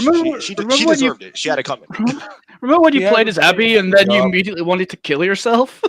Pretty much. Like that's why like those games, man, like and people act like a game being successful means it's not woke. Like these people are so confused. They're they're confused by the fact that they need to play. They have this like I hate saying it, but it really is an addiction, because in the end of the day, if you can't use discernment because you need to play something, I feel like at that point you're entering into addiction territories. It's like, I know it has this woke stuff in it, but it's not that bad because I really like RPGs, so it's not that bad. It's really not. That's these people. That's what they're telling you. But it's not woke. It made money. It made money. It did well, so that means it's not woke. Like, guarantee you know what it was saying. Not about a vow. How that working out? How's that working out, huh? When all the You know, games fucking flop. well, you know what's fucking crazy? I say all this as somebody who loved Kingdom Come Deliverance 1. Hell, I wouldn't stop shutting up about it to my buddies. I forced them to play it. Okay, I love Kingdom Come 1, but this fucking that's why I am so goddamn mad. Like fucking righteously about to give a sermon like the fucking drunk priest Godwin. Like what the fuck, man? So let's refocus a bit because we went on about this. So there were a few games. This podcast we're gonna mostly talk about the state of play, right? I think that right, Revenant, like that's pretty much the gist of it. So right. Mm-hmm. So at least we stuck around Sony, so it's all good. Yeah, we did stick around. Well, I mean, but you know what though? I like so for me, my mentality is I don't care. I don't mind if things get derailed to a degree if it's relevant or if it has like if it's relevant or if the message being told is not only relevant but also important. And I feel like calling all that stuff out is important because there are people that watch this and they might feel that way, and to hear somebody else say certain things, I think inspires them to feel comfortable in telling the truth and being who they are and basically getting around to it. So but again, like back to the state of play, like what do you guys think so about, let me quickly give my my thoughts real quick, and then after we can let Apollo Patriot talk. He's been very patient. Yeah, for sure. He has so, and he has you know, let me give his thoughts then. Sorry about that, so it's all good. With Tides of Annihilation, there wasn't really much, I guess, but with Tides of Annihilation, there actually was like 11 minutes of gameplay that the game studio had put out. I haven't seen it yet, so I gotta check that out. I actually was meaning to get it before today, but I forgot. But from what the trailer had shown, it looks really good. It looks like a good character action game. You know, we're kind of getting away from the Souls clones, thankfully, because there was way too many of them, and a lot of them, you know, just felt like it was just being like a Souls game just for the sake of it. And that's also including what's that one called, the Star Wars game? What was it called? Jedi Survivor. Yeah. There you go. Yeah.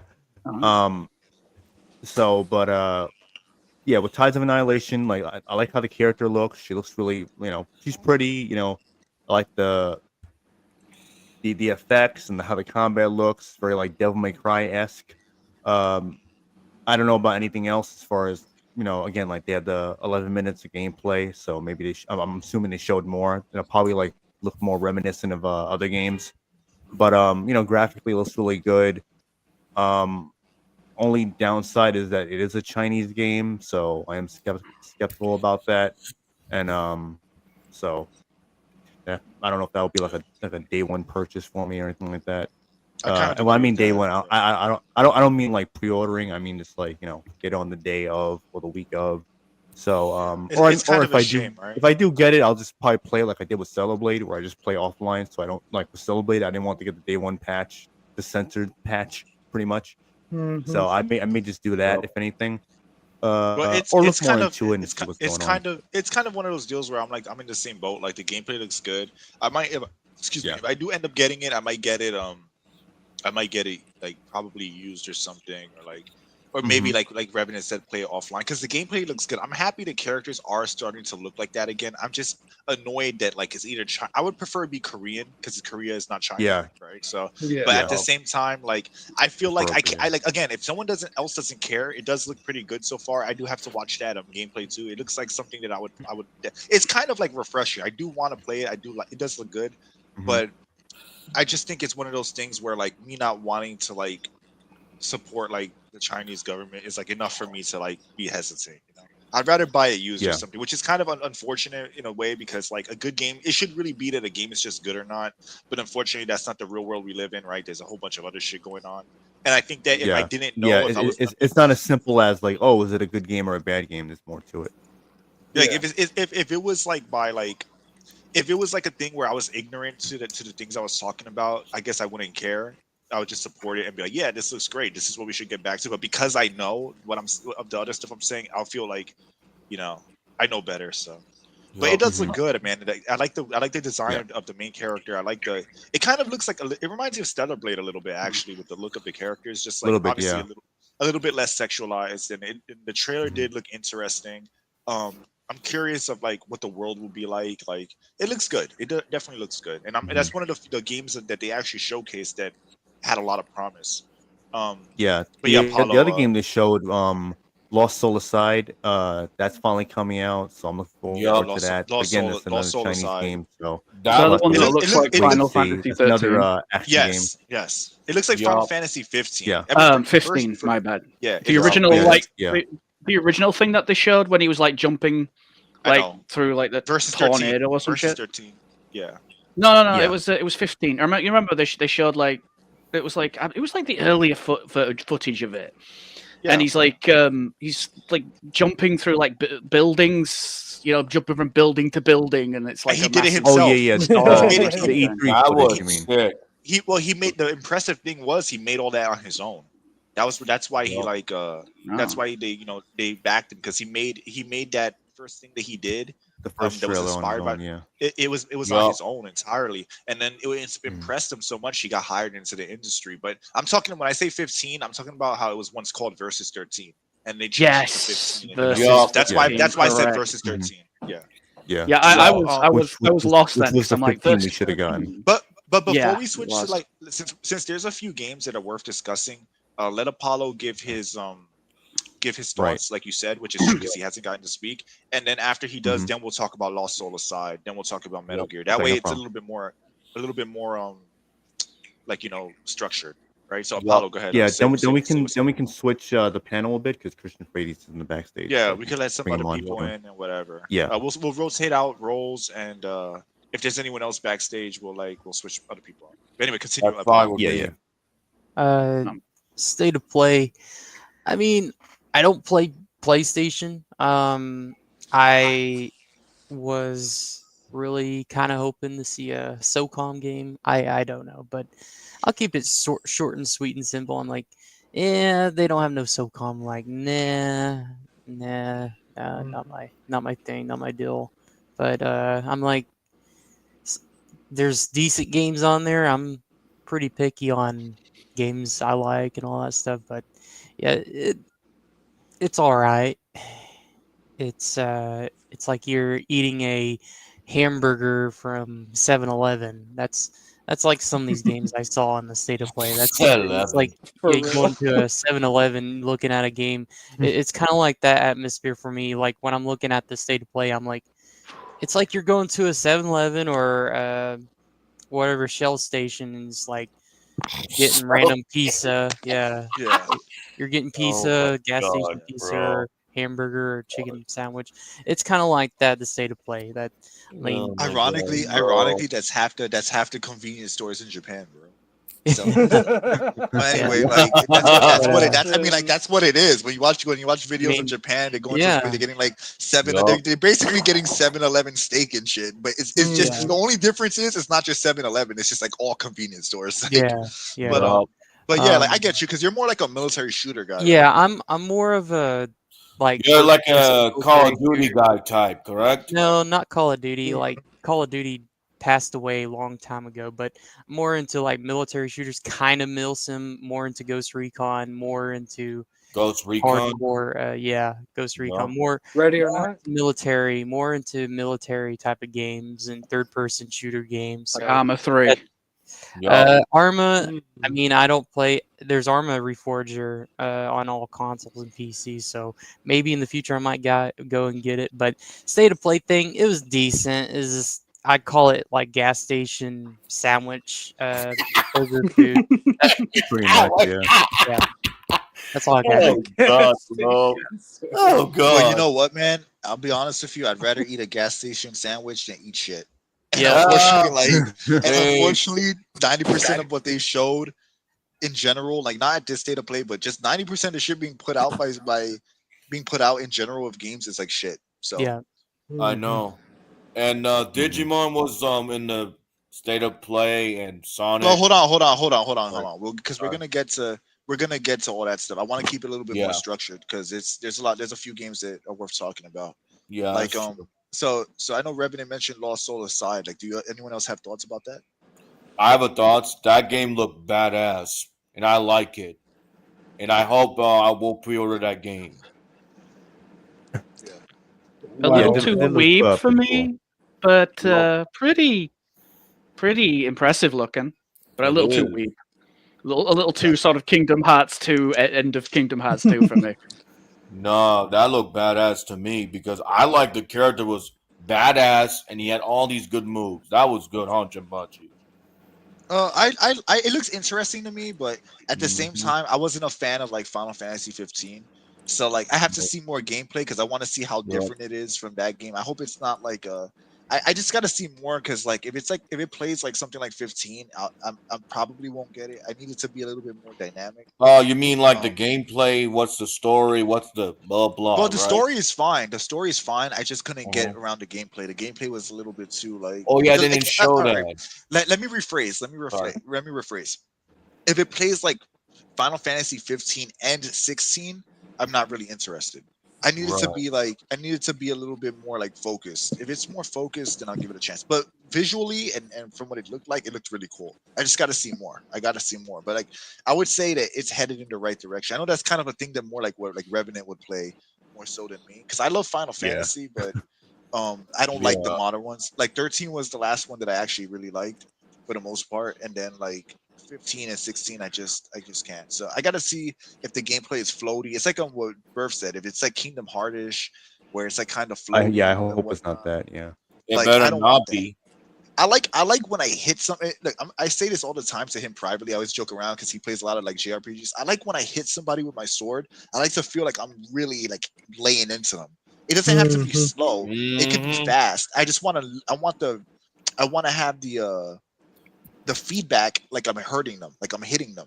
And a lot of JRPG games, like it's so floaty that you're doing like Dragon Ball Z combos and the enemies aren't reacting. Like that to me is lame. So I have to see more gameplay before I make a decision. But visually, story-wise, it looks like it'll probably be cool, at least in that regard. I agree with you, Jinpachi. No offense. I really agree with you. You're right. And I hope there better not be like a Final Fantasy or Kingdom Hearts reference. It better not be like that. I hope it's different from the old generation, you know? Yeah. And Apollo Patriot, I'm assuming that game also was like more like of 7-Eleven pizza for you because that's not really like something. Yeah. That's not even the pizza. That's not even the pizza. That's the hot dog. That's the hot dog that you won't dare eat. That you question eating. You know, like you're doing a long road trip. You're like, do I really want this? Am I really gonna eat this? I don't know. Is there a bathroom along the path that I'm driving down? Like that yeah. So.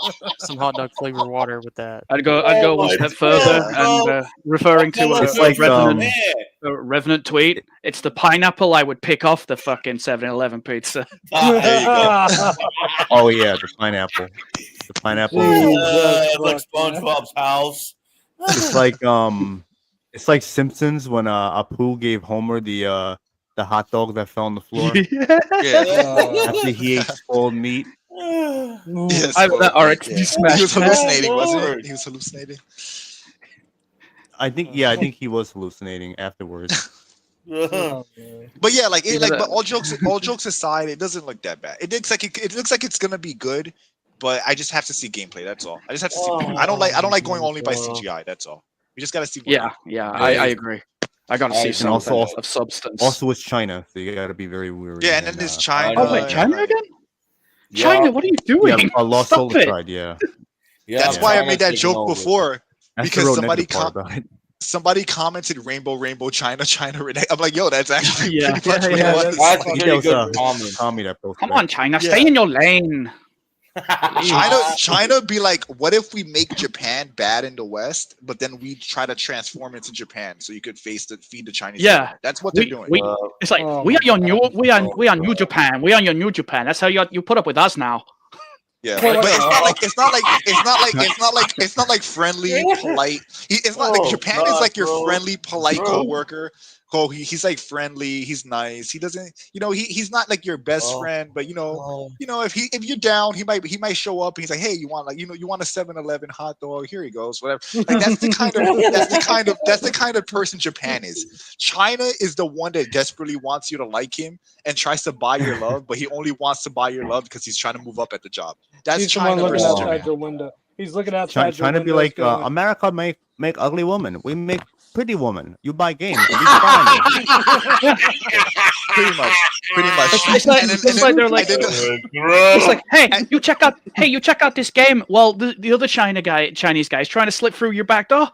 Yeah, exactly. Yeah, and then I can imagine, with the artists, like they have like these Chinese artists and game designers. They're trying to be creative, do their own thing, and then there's like some Chinese guy like standing over him, like, no, you make it look like this, and he's just showing him a bunch of fucking manga and anime and shit, like this. My eyes need to be bigger. You make Legacy game now. You make Final Fantasy 160 hour 7 rebirth. Do it now. It's like, no, the combat has too much substance. It has to be floaty and shit.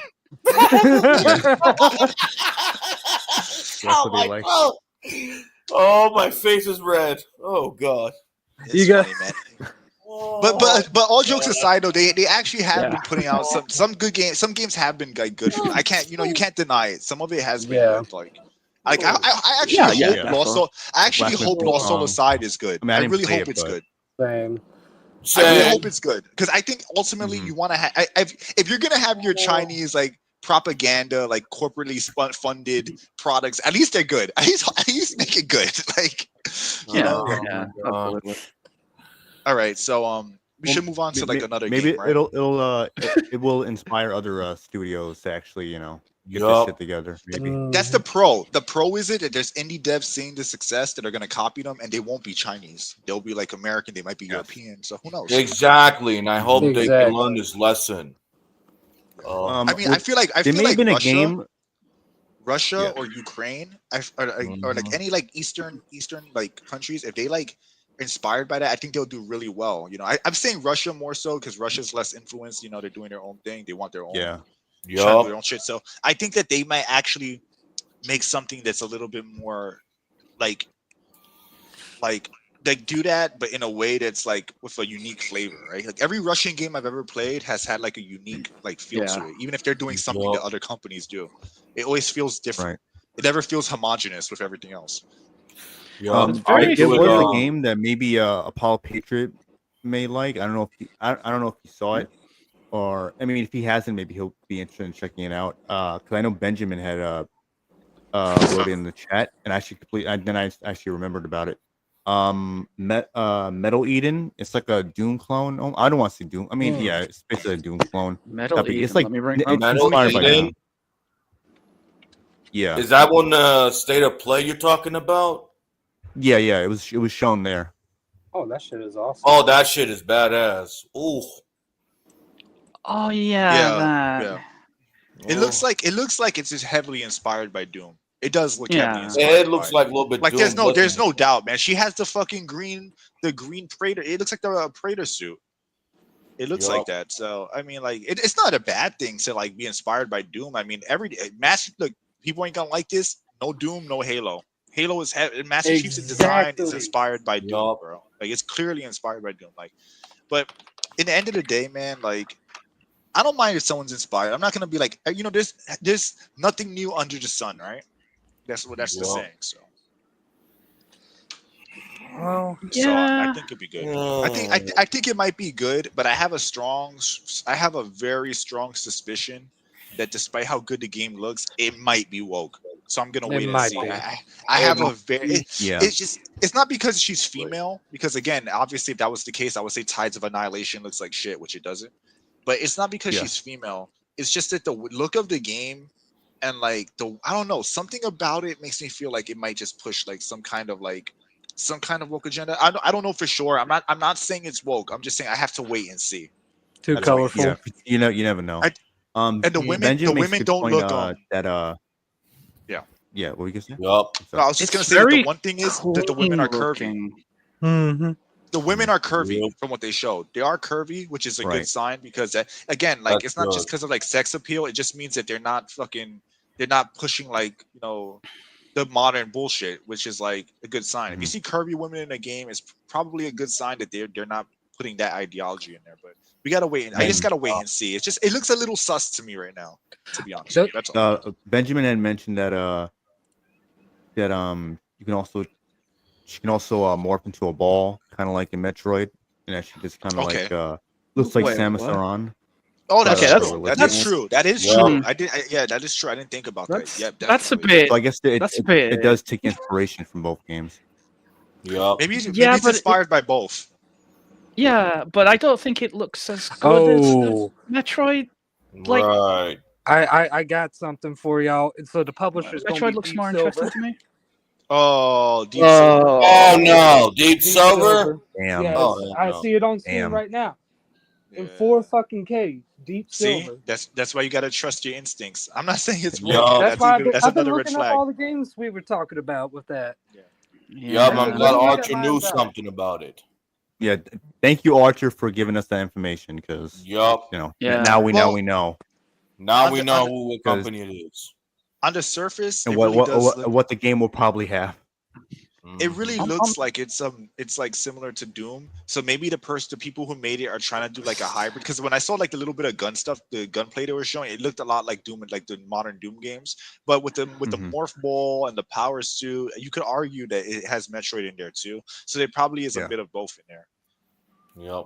I think As a shooter connoisseur, I'm gonna say I don't think it's gonna hit quite the heights that that people think it will. It generally there's something about the shooting that just feels.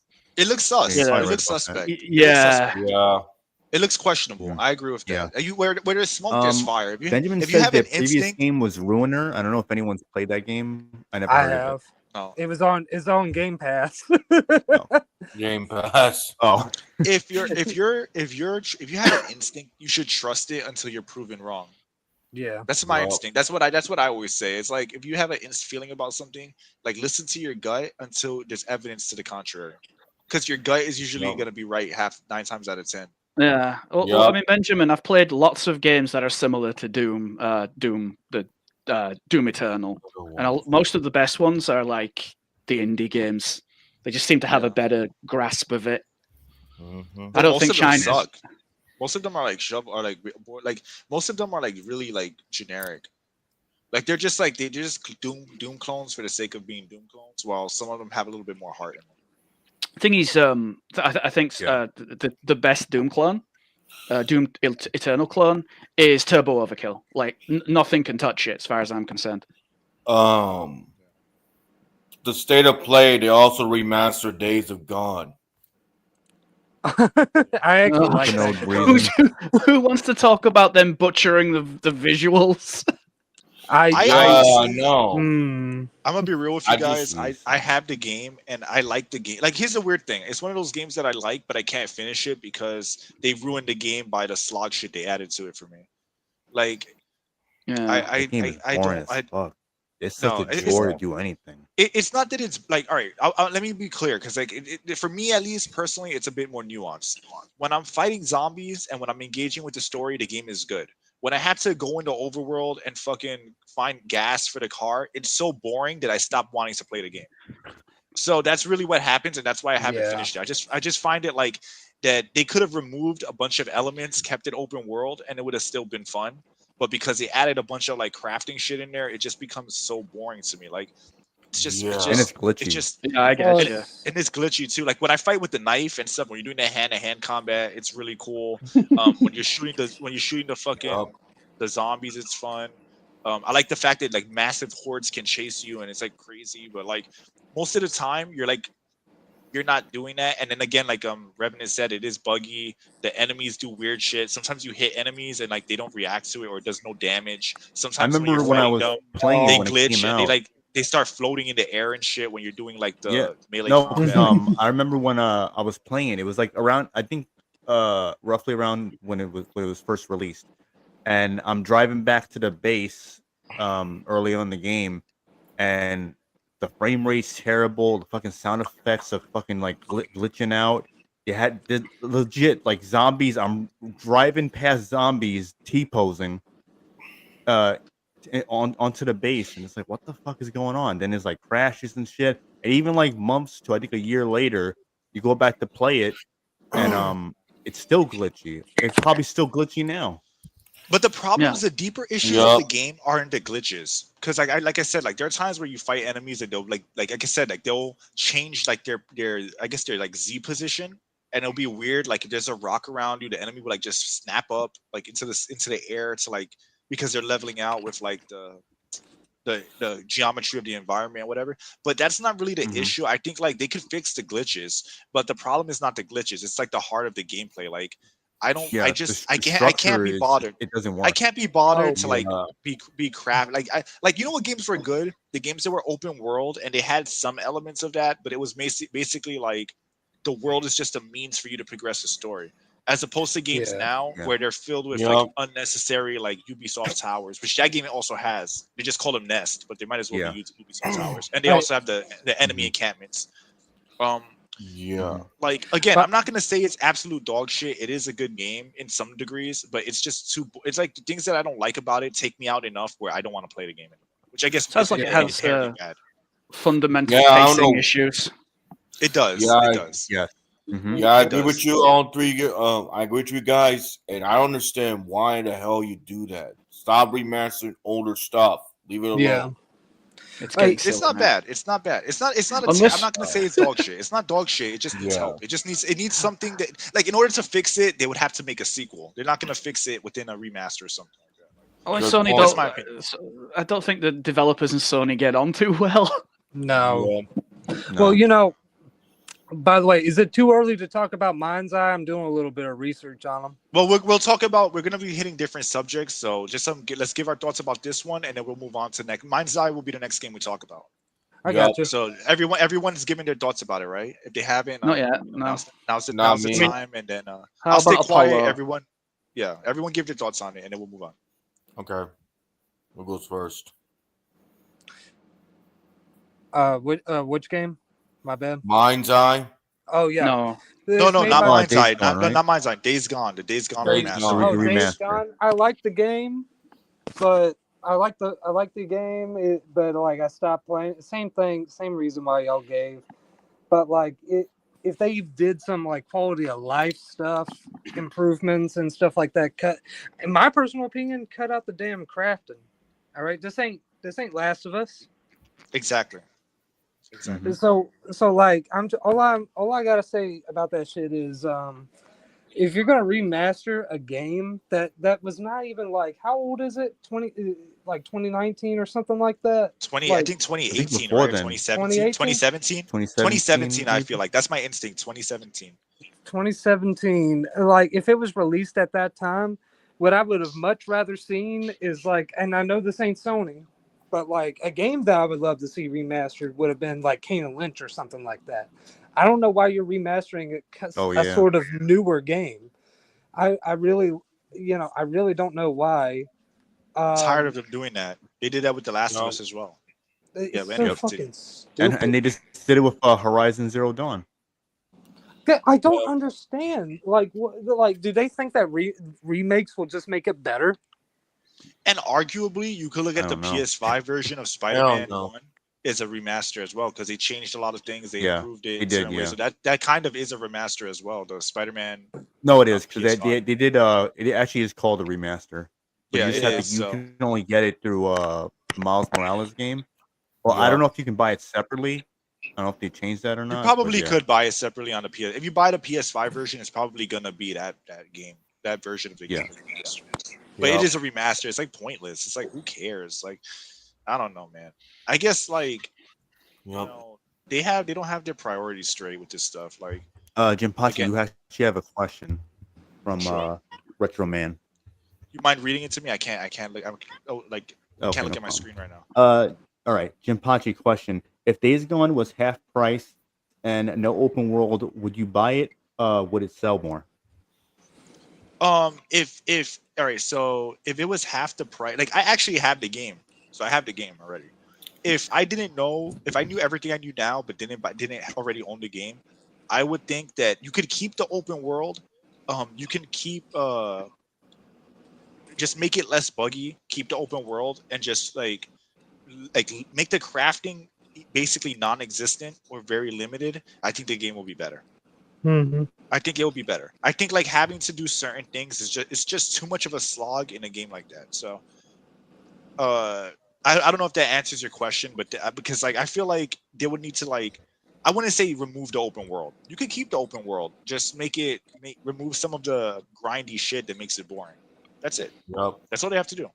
Mm-hmm. Instead of having a thing where you have to like craft things to unlock certain things or whatever, just make it that you can go into a town in the game, talk to like the resistance people, whatever, the survivors, and just buy whatever weapon you want.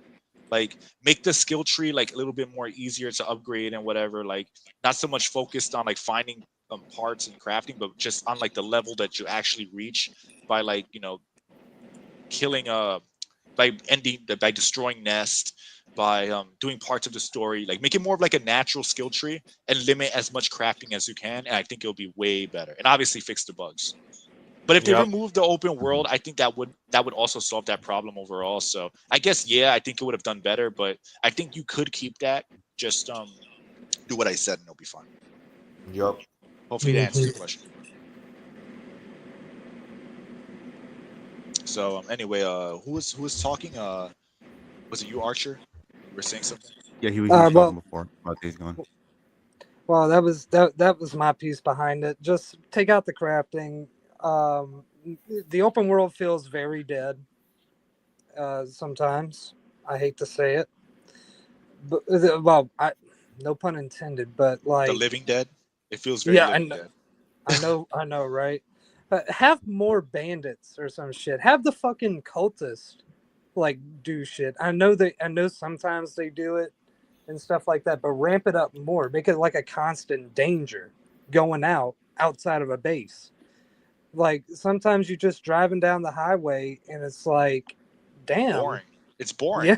Bro, you know what you're saying now? That's actually exactly how I feel about Ghost of Tsushima. I love Ghost of Tsushima, but man, like, yes, the environments are beautiful, but they really needed to populate the world with more Mongolians and like shit like that, and like bandits and stuff. Like really that game, like, because like again, the world is beautiful and shit, but like, and it's fun to like do the hike. I actually liked all those elements, but man, bro, like when you after the first few times of going through an area and it becomes a long ass like horse ride, it just becomes boring. Exactly. Like, and I feel like the reason why they do it is because they're trying to, I feel like there's a level of pretentiousness where it's like, oh, well, look at the beautiful environments, do this. Like I could do that, but I'm playing a video game, please, and I want to kill some Mongolians, bro. Like, that's some Mongolians. Like, I don't want to fucking ride a horse and chase foxes across where literally traversing the world actually takes me like almost 10 minutes real time to traverse the world, like in real world time. Like you got to put something else there.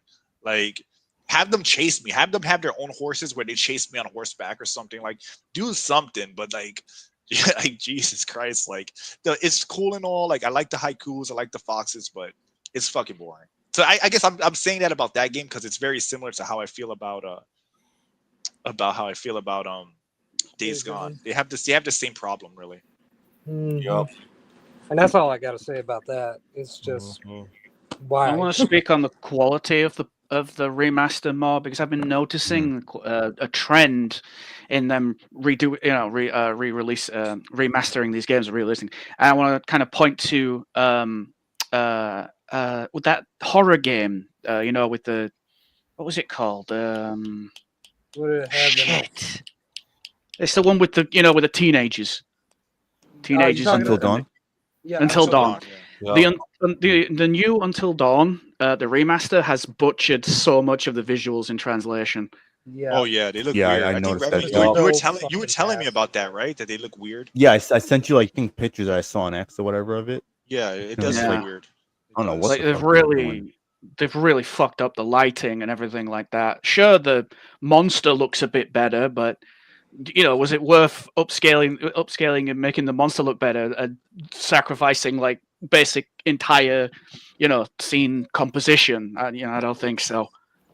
Well, it's kind of like, you know why I look at it like how I look at it like when you take an old movie and it's not meant to be seen a certain way, so when you up the quality or when you remaster it, it looks weird because they're like things that you're not supposed to notice or see. So for example, Yeah. Yup. like I was watching Batman the animated series, and it's a great show. This is not by no means a major criticism because I actually love that show a lot.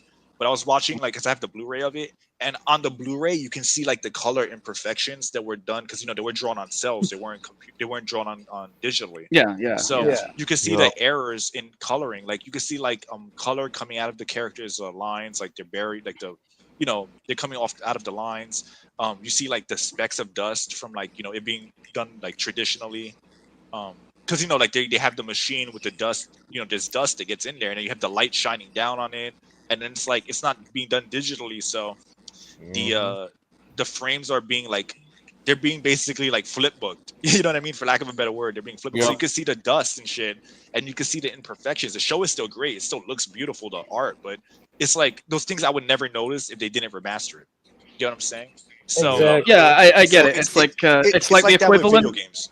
It's like the Yup. equivalent to a widescreen patch for a 4x8 Yes, Um, exactly. Yup. Exactly. And I was playing video Resident game. Evil 1 director's cut. I Yeah. was playing it recently, and like again on a CRT you don't see the perfections, but then like when you play it on like on PS5, you can see especially if you stretch it, you can see like the grid, you can see like Yep. the what's that word called when the shadows get you can see like the color the it's like when you see the color palette under the shadow, so you see a bunch of green and reds. There's a word for it, I just don't remember what it Like is. the The RGB, yeah. you can see in the shadows, which you would never see in the original. Like, so the game looks better in that it's remastered. It actually runs better. It does look cleaner because it's still pixelated, but it just looks a little better. But at the same time, like you could see things that you were never meant to, and it's hard to take yourself out of it. Like whenever I'm playing the game and I can see I can see like the grid within the shadows. Like if I look at Jill or like Chris and I can see the shadows on them, and I see this weird like grid pattern, it does kind of like take you out of it because it's very obnoxious, Yeah, Like, it's the same Yeah. thing when they have like the they like, oh, we've remastered this old 2D platformer, but we've upscaled the sprites and everything like that, and it's like, why do they look like shit? It's because the CRT was supposed to smooth out all the nasty Yup. yeah, all the the nasty bits. edges. Yeah. Yeah, and it does, And and it's like, because they don't, and I saw that with it's kind of Sonic. bad. They Yup. remastered Sonic the Hedgehog 2. I forgot what it's called. I don't know if it was officially done, but they removed the pixels from the game because it's everything's smooth, so they look more like like Yeah, how a modern I- 2D game would look, and it Sonic looks 2 so HD. yeah, and it looks so weird. It looks so It fucking weird does. to me. Like not seeing the pixels on those games, it just doesn't look quite right. It just doesn't look quite right. Like they you could tell the Well, pixels like because like the technology limits you, but it also gives you like it kind of gives it a distinct look, and when you put it through a modern lens, that look is kind of like destroyed. Like it's gone. Like Mario, like if you take Mario 1, like the original Super Mario Bros, and you remaster that like you did Sonic, it would look so weird. It would look bad. I would argue it would look Yeah. bad. It would look like a flash game. You know what it does? It looks like a flash game because of like the smoothing out of the pixels. It looks like a modern like flash game. And so yeah, as I was saying, back to the port thing, it just looks like the old game, but it looks more smudged. It looks more like there's less visual clarity, and what's that noise? Yeah. Yeah. Some games, I think that the real thing that they should be doing is instead of remastering old games, they should just make them like have higher resolution to match the current resolution. For better or Someone worse, got a I think that's TV better than on. Yeah, I think that's better than going back and like redoing lighting and shit. That's why Ninja Gaiden looks so weird. That Unreal 5 lighting looks so strange. Like everything looks Yeah. blue. It yeah. looks it's weirdly using the blue. Unreal 5, right? That's what this That's probably remaster's why. using. Yeah. Yeah. I think so. It's going to And look again- worse. And again, Yeah. it's like I said before, you had Arkham Knight made on Unreal Engine 3, and that game still looks good. So Yeah. you don't really need to go back and redo things. You just need to make the resolution match, just be higher resolution. That way that that as the TVs get better, they don't look blurry. That's it. Yep. That's all. So, Mhm. but all right. So we talked about that. You want to move on to the next game? I think Apollo. Do you have an opinion about It's it? Unreal 4. Okay. On what? The zombie Days game? Gone remaster. Yeah, Days Gone. Yeah. Oh, well, I have no say. I never played the game. I'm more of a Capcom Resident Evil guy. Okay. Okay, that's fair. That's Completely fair. fair. I mean, that game has nothing on Resident Evil, so No, definitely not. you're not missing much, bro. It I'd wish it argue was Resident Evil. zombies. I'd argue zombies haven't been cool since Left 4 Dead 2. People were tired of zombies in 2008. Yeah, were they tired of really Yeah, I were. ain't zombies. gonna Yeah. lie. I was one of those people. Same. I was one of those people. I was back then. I was like, Yeah. damn, does everything need to be a zombie game? And that Yeah, trend, right, it yeah. slowed down, but it didn't die. The only It one slowed that I gave down, a pass. and then it got a shot in the arm when Walking Dead got Yeah, yeah, it's popular. true. Oh That's God, yeah. You know, And I The will Last say, of Us as well. And The Last of will Us as Yeah. well. Yeah. the only one I give a pass is Resident Evil 5, but only for one reason. Shiva. That's about it. Sheva? I love Resident Evil 5. Shiva. That's a great game. Sheva.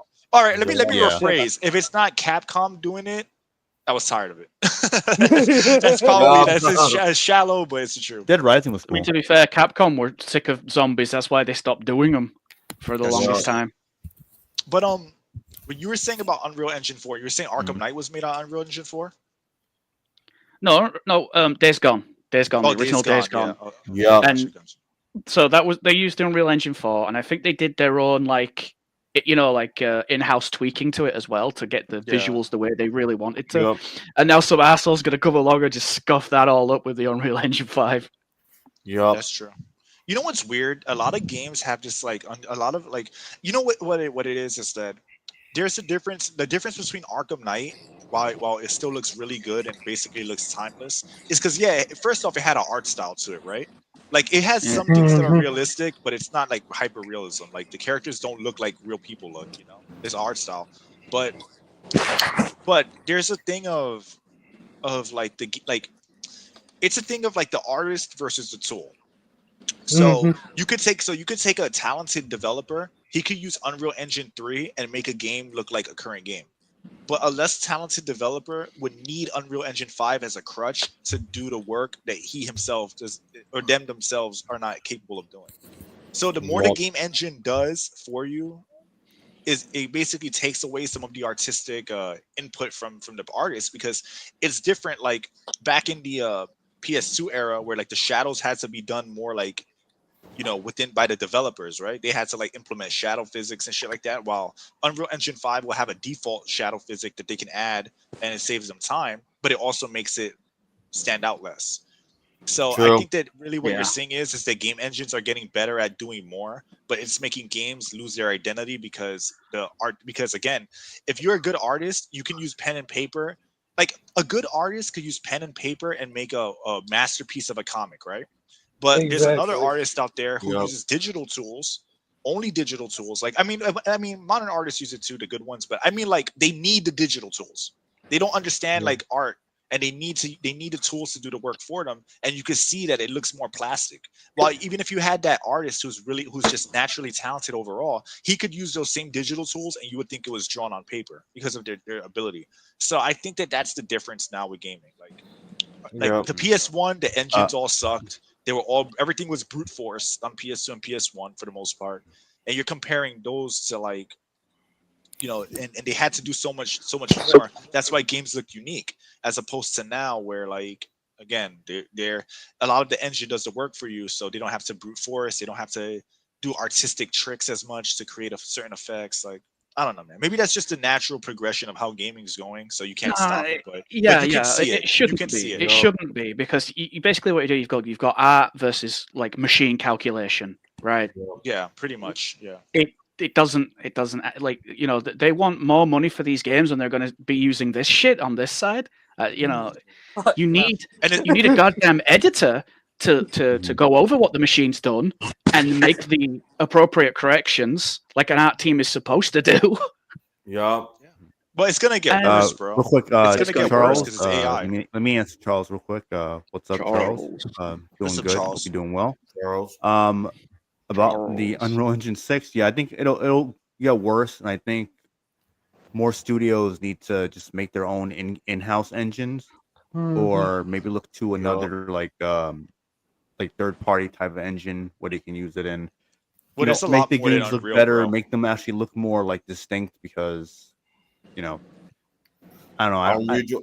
I feel like a lot of them just use Unreal Engine, the current one 5, just because it's convenient, it's easy to use, probably, Well, it's but it doesn't accessible. really It's more accessible. yeah, it's It's more accessible. accessible. But it really doesn't make the games look really any better for the most part. Well, it has And merits. they It all have has like some the same merits. like look to it. Yeah. And yeah. It's not all It has bad, some but merit. there's Yeah, definitely negatives to it for sure. there are They're negatives. gonna. It has some good to it, but it does have a lot of like bad things too that don't necessarily look great. Yeah. What I'm worried about is that they've gone out of their way to make sure it's the only game in town. That's what's concerning me. Yup. Yeah. Yeah. I think that's what they're trying to do. Well, it also has kind of a freemium model to it too, in a way, where you can use it for free. You download it, and then the real costs come with like publishing, right?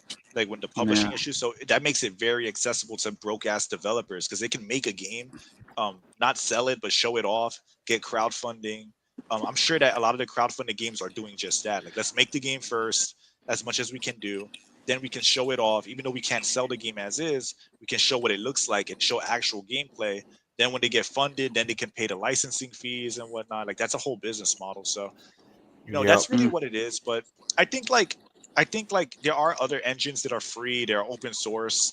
And again, like if you're a good artist, like you can use maybe a lesser tool or maybe something that might not be as it might not be as accessible to use, but because of your artistic talent, you can make something amazing. Because again, there's no reason why Arkham Knight's rain from 2015 drops hitting the body. If you look closely, you can see like the rain like dripping down the characters' bodies. There's no reason why a game from 2015 can do that. And in modern games, the rain still looks like fucking shit textures where like they just get shiny. They look slippery when it's raining. Like that's a big difference. And one game's made on Unreal Engine 3, the other game's made on Unreal Engine 5. Like that's It takes a strong focus and director to get that kind of Fidelity, result. I agree. Like the guy directing that game was like, I want to see the rain dripping down his face. God damn it! Yeah.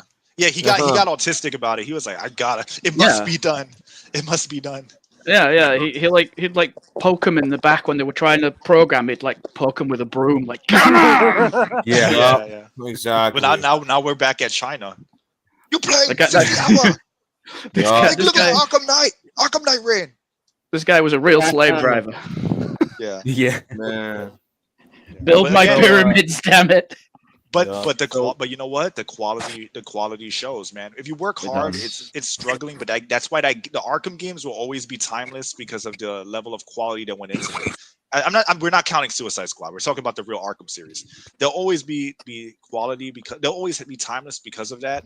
And a lot of the soulless games that come out now are going to be forgotten. They just are. There are games that come out like within years apart and they've already been forgotten. Like they are like not even a year old now. Yeah. So let's move on to Mindseye, and then we can get into the next topic. do you want to rotate to get Christian in here because he's been waiting? Yeah, that's what I was just gonna get to that. Royce, so I'm gonna rotate you. And I'll bring you back on afterwards. So I'll stay in the backstage until I get my food, and then I'll join you guys. Okay, cool. Yeah. Man, so like while we was talking and that sort of thing, I was looking into the publisher. So I got a lot to talk about with these guys. What's up, Christian? Doing great. Hey, brother.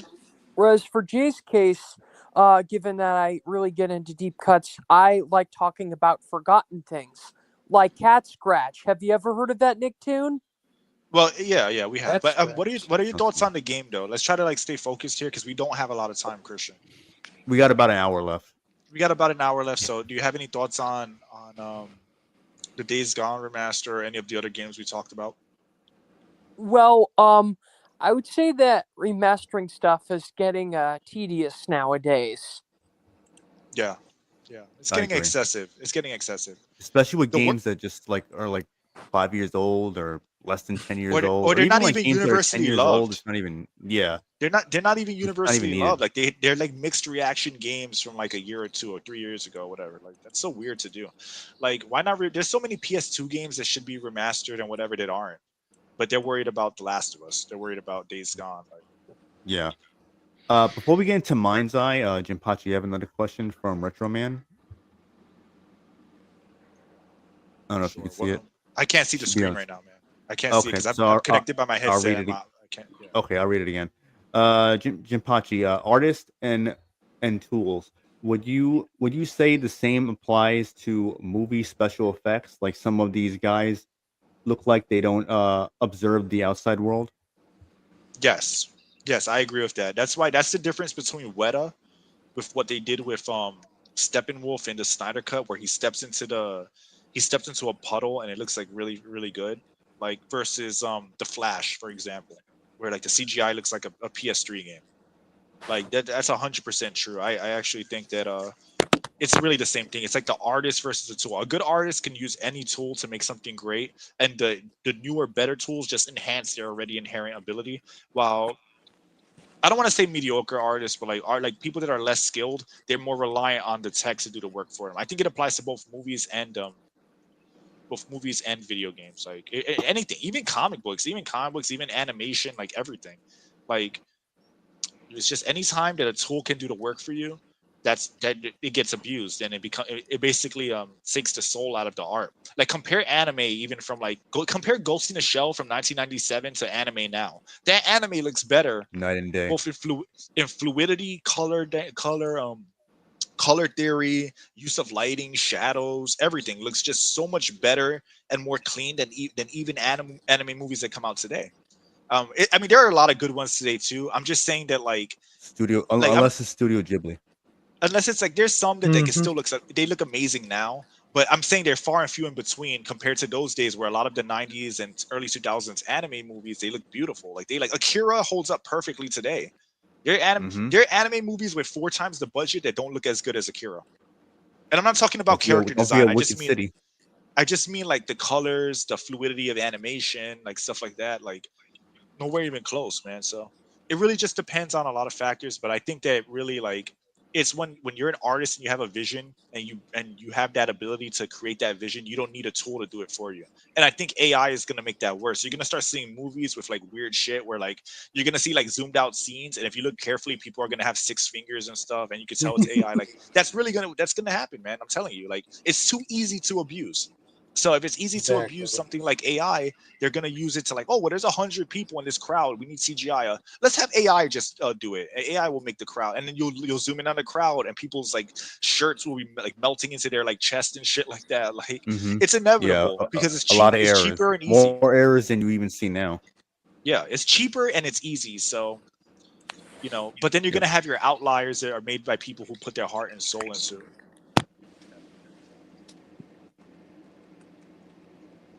Yeah. So I Right. hope that answers your So question. Yeah, moving on.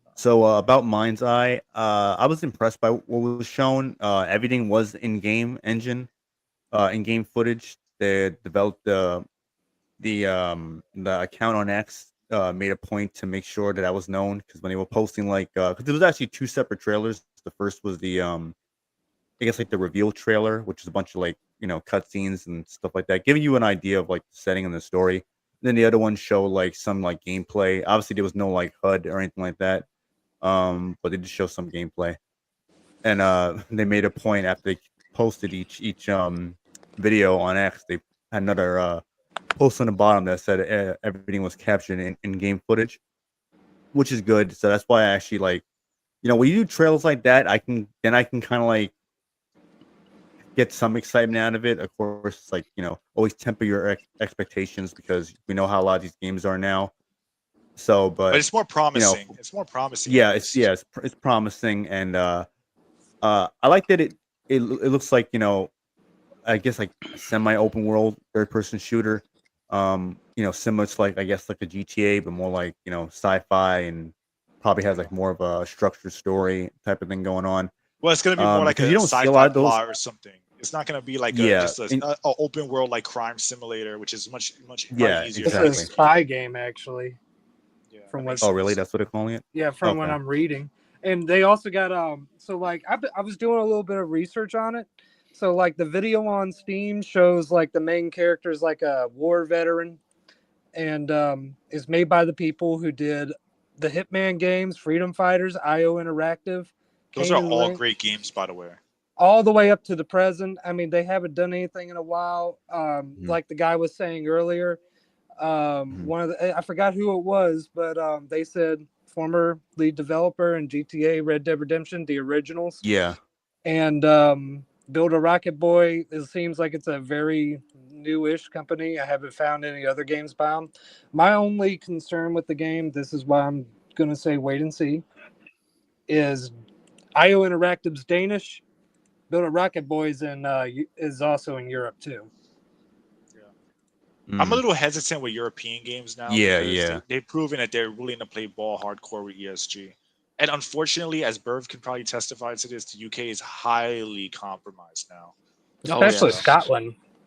Yeah, like they're all Oh. just like highly compromised. Like they have, like I mean, look at the laws there. Like, look at like you like. I'm not even gonna make it go into the politics there, but like when someone's from the UK, like in like whether even it doesn't even have to be if just Europe in general, I have a red flag. Like it doesn't even have to be like directly like in England or like London or whatever. Like just being in Europe, I don't know. I don't know what happened to Europe.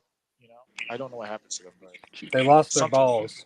they Right. lost their balls. It's like They you don't even did, have yeah. free speech Mhm. there. Like there was a time where like Europeans were like tough badasses, like really traditional, and most Europeans now, like at least with the games that I'm seeing and the media that comes out of there, it's highly progressive.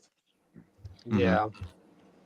It's Well, like basically what half your population is happening to half your population. That's Pretty Yeah. much. what is happening in Europe. Like the same Yes. thing. Mhm. It happened difference- round about the same time. The difference between the U.S. is at least there's like still like half the country, like you said, half the country Yeah, is still half the gun-toting, country. like hard, like right wing, whatever. Yeah. While with UK, it's like kind of like damn near We're universal. I we're mean, you can't- broken. Yeah. No, it's not even universal say- at all. But we're broken. We just like You can't- there's no like if we vote for one thing, we know we're just going to get more of the same. Well, I was Pretty much. I was reading something. Well, that's what I'm saying. That's why I'm saying it's almost universal. It's like whatever you vote for, it's like almost like it doesn't matter. Because I was reading up on it and I saw a thing where like even like criticizing the government and criticizing parliament is not even like really allowed over there. So if you can't criticize their actions, how can you have a party that goes that has ideas that are contrary to what's currently happening? You can't, because you're silencing anyone who disagrees with you. So even though the people themselves might not all feel that way, they're being like choked by they're in a stranglehold by the government, which is crazy to me. It's like horrible. You know, I'm not saying that the people themselves, everyone thinks like that, because obviously you clearly, like for example, you don't. And I actually know guys from the UK that are like base as hell. I'm just saying that when the government has a stranglehold where they're arresting people for memes and shit, like that's how you know, like you have political silencing going on. Yeah. Because in order for me to say, hey, Parliament doing this is bad, I have to, for me to build a movement and say, hey, this isn't good. You know, we have to deal with like this immigration problem or whatever.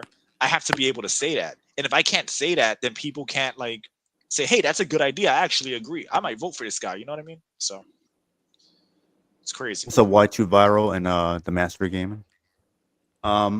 So I'm gonna ask Apollo Patriot and Verve their thoughts on Mindseye, if they have any thoughts on it.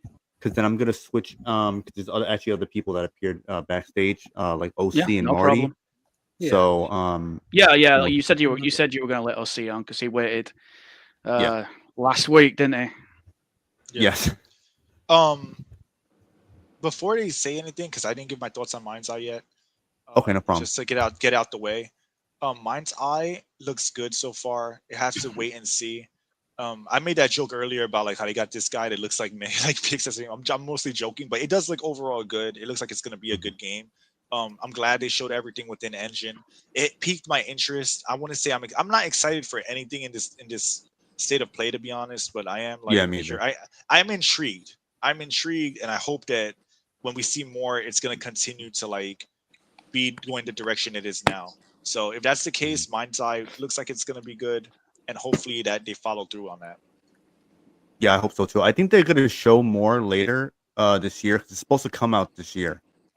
So It almost gives me a little bit of Watch Dogs vibes, not in terms of like gameplay, but in terms of like themes. You know, like just right. like thematically, it looks like it might be something similar, something like that going on. Because again, if it's a Mhm. sci-fi spy game, it's gonna have a little bit of that in there for sure. Yeah. But all right, yeah, those are my thoughts. So you guys can give yours now. Yeah, it looks like a cross between, like you said, an Ubisoft game and Crackdown. Essentially, looks like a game that it's kind of funny actually, because it's like oh, they're showing all these explosions and all that kind of stuff. But to me, kind of looks like it has a slightly lower budget. You know, like it looks a bit. I don't know. It Maybe doesn't quite look like GTA 5. You know? Yeah. Yeah. It I definitely mean, looks like it's like one of their first games as a studio. Yeah, I don't know, like a huge pinch of salt for this one. I think I generally don't know what they're going to do with it and how it even stands out from the rest of the, because like I said, it looks like a game that came out in 2010. You know, just like I said, the themes and stuff like that, and it's like. Is that gonna set the world on fire, or is it, you know? Well, it couldn't hurt, man. You see games out now, like we need a little bit more of like 2010s right now, actually. Yeah, To be defo. fair. I mean, that's And also probably like I think something from 2010 isn't necessarily that bad. yeah, yeah. and I mean, that's also, why I think people are sort of gravitating more towards it and kind of like, oh, Mhm. you know, you're the chosen one, and it's just like, no. well, I won't go that far. I won't go that Yeah, far. like, It's just yeah, like yeah. it just I looks don't think people it should looks be like it doing all has that. promise. It looks like it has promise. That's all. Like, and also remember that like if you remember the combat, if you pay attention to what they showed, it kind of looks like it really looks like GTA 5 when you're fighting a horde of cops and you're just like with a grenade launcher, like Mhm. hiding behind a car. It really looks like a lot of that third person gameplay from GTA 5 is gonna be in there to some degree. I'm Looks almost more. willing to bet on it to some degree. Yeah, maybe. Although I have a feeling it's going to be a lot more. A lot more. I don't think it's going to be super open world. I think it's going to be a lot more linear. I think there's something about it. Like I'm looking at some of the screenshots and I'm seeing it and I'm like, you know, the bit where like he slides behind the car. If you actually look behind, you can actually see a massive car pile up where they've blocked you. Yeah, from of course. going. You can't move on. It could be. Yeah, It could be. I'm I wouldn't thinking. mind that I'm thinking if it's not open world. I don't mind. Yeah, either. I think we thinking need it's. less open world games. Yeah. to be I fair. agree. Actually, I think it's going to be Yeah. more suited towards that. Sort of Well, like when I was saying GTA 5, I was talking more like the combat itself. Like it's just like the actual like cover shooting mechanics. It kind of looks like GTA 5, like in that trailer. Like not so much that it's open world, just like the structure of like how that feels in GTA 5. You know what I mean? Because there are parts of GTA 5 where like they are pretty linear, and you're fighting like a horde of cops or whatever, and it just has that vibe of like you're hiding behind cover, and you're like, and like it gives me that feeling gameplay wise. Not so much that it's gonna be open world, but just that feel. Yeah, I mean that's what they've. I mean that's obviously what they're probably going to go for, isn't it? Because they've got the whole when it zooms in, it goes over the shoulder, which I fucking hate. But whatever, it's the standard, right? And then when he's running, it pulls right back, which is actually a good. It's actually that's God. actually good. Yeah, That's You know what they need Yeah. you know what they need to bring back, Burv? When you were in older games where you would run and you would be able to one-handed fire, it bothers the fuck out of me in GTA 4 and 5 that if you start shooting from a sprint, the reticule will come up, but he'll enter his shooting stance. When one of the cool things about GTA games and the old ones were because you're playing as a criminal, and or even Max Payne. In Max Payne, he shoots like that, where when you're running and shooting, he's firing with one arm because he's moving. And I hate how lazy it is where you're playing these games and you're running, and then when you press the fire button, it should real time just fire from like one arm, but then he enters his like firing stance as if you were aiming down the sight, whatever. And I hate it. It's kind of just lame to me, like I like the one arm like run and gun thing. It's like kind of cinematic. It reminds me of like the old action movies. Like granted, yes, in real life you're probably not going to be shooting out. You're probably going to have both hands on your weapon, but it's GTA is not realistic. Let's keep it real. Like it's like, come on. There's a level of style you don't want to lose. Max Payne 3 has that still, but it's gone in GTA 4 and 5. So, like, at best, a 2010 game, and at worst, a massive bait and switch. So, Probably. who knows? Like to me, those are fairly good odds. Yeah. We'll see. We'll see what happens with And, it. but well, I just looked at a little Rocket Boy thing. Their partners and that sort of thing. So far, there's only one that is known to be influenced by DEI initiatives, and that's Redbird Capital. But like all these other ones is circumstantial. Oh, Woodline Partners. I think Woodline's actually in San Francisco. So that's so like wait and see. Like take it with a grain of salt. But like I'm tired of being lied to, man. I ain't gonna lie. Same, yeah. I'm tired of this shit. Well, that's what I was saying earlier. That's where I come from as well. That's what I was saying earlier. Like, I don't get excited, man. I don't get hype. I have to wait and see policy, and that's why like other games that look good, like they could be good, I'm not gonna buy them day one. That's why like the saying never pre-order is so good, because you really shouldn't ever pre-order, because also like pre-ordering is really what pre-ordering is. Pre-ordering is saying buy our product before you find out it's bad potentially, so that way we still have your money. That's why they want you to pre-order so badly. Because there are, even though people would take back a bad game or get a refund, there are a ton of people who say, "Well, I already have the game, whatever." There's so many people that are more chill with stuff like that. So pre-ordering increases the chances of a bad game still selling well. But ultimately, like, you should always have a grain of salt with everything. I never get excited. I'll say like, "Oh, this looks like it could potentially be good," but like, if tomorrow it comes out that Mindseye is entirely like some like woke trash game, like, it's no sweat off my back. You know what I mean? I'm not exactly. But for people that have, I already expect it to a degree. Yeah, but for people that have already kind of like already solidified their sunk cost, it's like they're going to defend that, aren't they? Because they don't want to look like stupid idiots. Hey, aka defending your purchases. Why do you think so many people get mad when something like me and Revenant make a video calling a game woke? They want to defend their purchases. No one likes being called a corporate slave, even if they are. Like, they know they're a corporate slave, but they don't want to be called a corporate slave. Yeah, you know, it's like they want to feel like it's like nihilism. Nothing matters. Everything's okay. Nothing's bad. Nothing can ever be. Nothing can be criticized, and that's how a lot of people are. They're like, well, I bought the game because I don't care about it, so everyone else should not care about it either. That's basically what like Nure does. Nure had I bought Alan Wake 2. You're right. I bought Alan Wake 2. I own it. You know what I mean? I own the game, and I also own the fact that I bought it. Yeah, it's okay. Look, I bought games. I bought games before that I didn't realize were woke until it's too late. And then I'm like, all right, whatever. Same. Like, I bought it. It's unfortunate, but whatever. Like, I'm not gonna be like, oh, I would never. Anyone can be duped, but to sit there and like want people to validate your purchases, it's like, bro, no one's stopping you from enjoying your game. If you don't care about wokeness, that's fine. But if people complaining about it pisses you off, that means that in your mind, you deep down, you know it's true. Because there are games that I like that are considered. Yeah, exactly.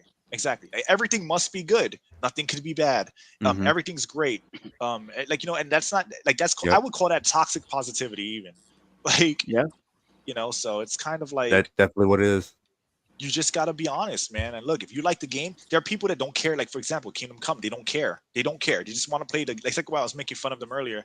They just want to play the RPG game. Like, cool, just play your RPG game. But you can't say that people don't have to agree with you or disagree, and then you're sitting there like fighting with people because they don't.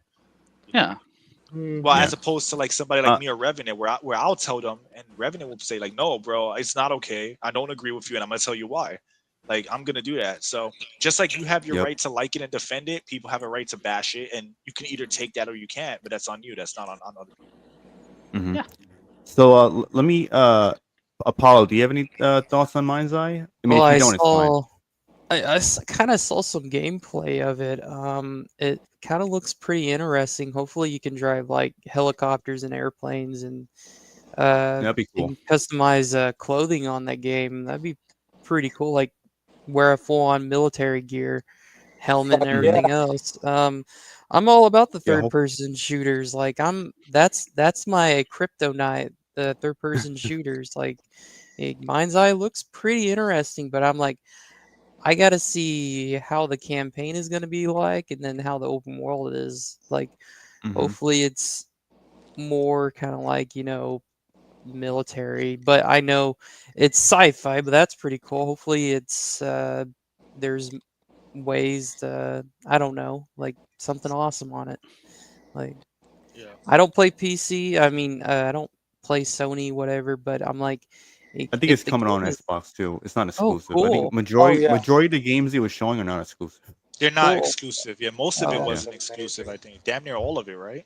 Yeah, just I about. yeah, mean, most if of it it. comes on an Xbox, I might snag it. I won't pre-order it, but I'm like, if it gets on a decent price when it comes out, I'm like, yeah, why not? Like, I'll buy it for 30 or whatever, $40. That'd be up my price range. But yeah, I think it's looks decent. I And smell a the beauty $70 game. and the beauty of being a discerning consumer is that you're choosing you're choosing and you're waiting. You're letting patience lead you instead of letting hype lead you. And I think that's the difference between running into like a brick wall with the woke stuff, or being able to say, hey, I waited, the disappointing things came out and I'm glad I didn't spend my money, versus like, because if you wait and the game is still good and there's no bullshit in there, at least you're still like winning in the end because you're getting a good game, except now you didn't walk blindly into like basically a bait and switch or a trap. Yeah. So Right. No. can't go wrong with that.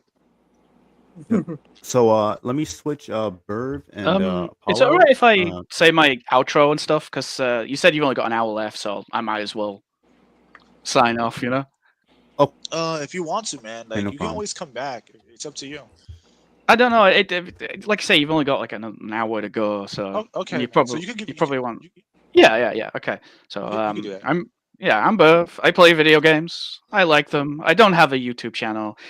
But for all the games you're playing, whatever game you're playing, remember this. Go forth and have good times.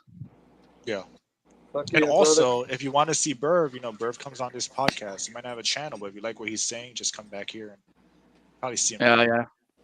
You'll see me again real soon. Fuck yeah, brother. All right then, guys. Thank you for having me on. It's been fun. Thanks for coming on. It's always good Yeah. to hear you talk, hear your opinions and have you on, and it's always great, man. Definitely hope to see you on the next one. You will. Yes, it was great. Good having you on again, Burv. No problem. See you later, guys. All right, so yeah, let's move some people around, have everyone else come on, because how much time we have left? Like 40 minutes or so.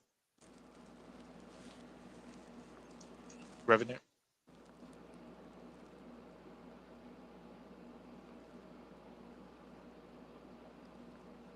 All right. Well, guess he's gone. Take it Revenant's out easy. there doing Revenant stuff.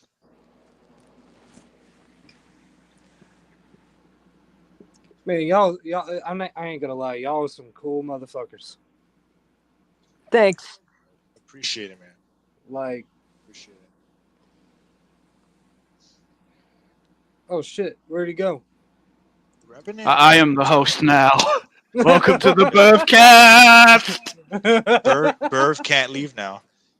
Burv can't leave now. But you know what, Burv? That's not how the power hierarchy goes, man. I'm the co-host. That means right. That means it's the Jinpachi cast now. There you go. It's the Pachi cast. Pachi cast featuring Burv. Yeah. And by the way, I do want to say something about that.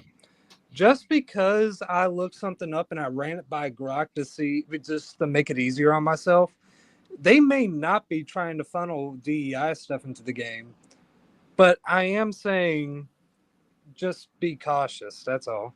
You should always be cautious when you buy anything, though. Like everything I buy, I'm cautious about. Like even if it's not wokeness, it's just talking about quality. Like even like back in the day, if games weren't woke, like how they were now, like so many of them, I would still be like, hey, is this game good? Let me like look at gameplay, like because I don't want to like also buy a bad game, right? Like, just for example, or like even like if you're buying a computer or something and you look up online, you're looking at the quality. Like you should always discern. You should always discern what you're buying, I think. Yeah. It's fucking crazy. Apollo, I'm gonna swap you out, all right? So I'll bring you back on soon. All right, Revenant. How much time is left? 40 minutes, 30 minutes. It is 5:33. That's like 6 o'clock. That's it. Okay, so like 30 minutes. Okay, like it's like 27 minutes. So let's get other people Right. on. Actually, before everyone leaves, before we switch, you probably should give your outro because there's no guarantee that there's gonna be enough time to have everyone else on. Yeah, just I in got case. you. Yeah. I got you. So, yeah. Well, I'm Silas Archer. I don't got a YouTube channel. I don't know if I'm going to be planning on making one. I'm currently writing. Haven't really. Well, you're uploaded. good. You're good because we're gonna probably cycle on Okay. Christian Frades and maybe Apollo Patriot, right? Oh, okay. Revenant. You went Yeah, silent again. since you're appearing on the first time. Yeah, Oh, so we'll okay, I keep you got you. on since it's your first time, and then we'll have you with the other people. So, Yeah. Christian and Apollo, if you guys want, you could give your outros. Yeah. Well, I had a fun time joining, and bye. Bye. Always good to have you, Christian. Yeah, good having you again, Christian. We're gonna see you again. Check him out on YouTube. Yep.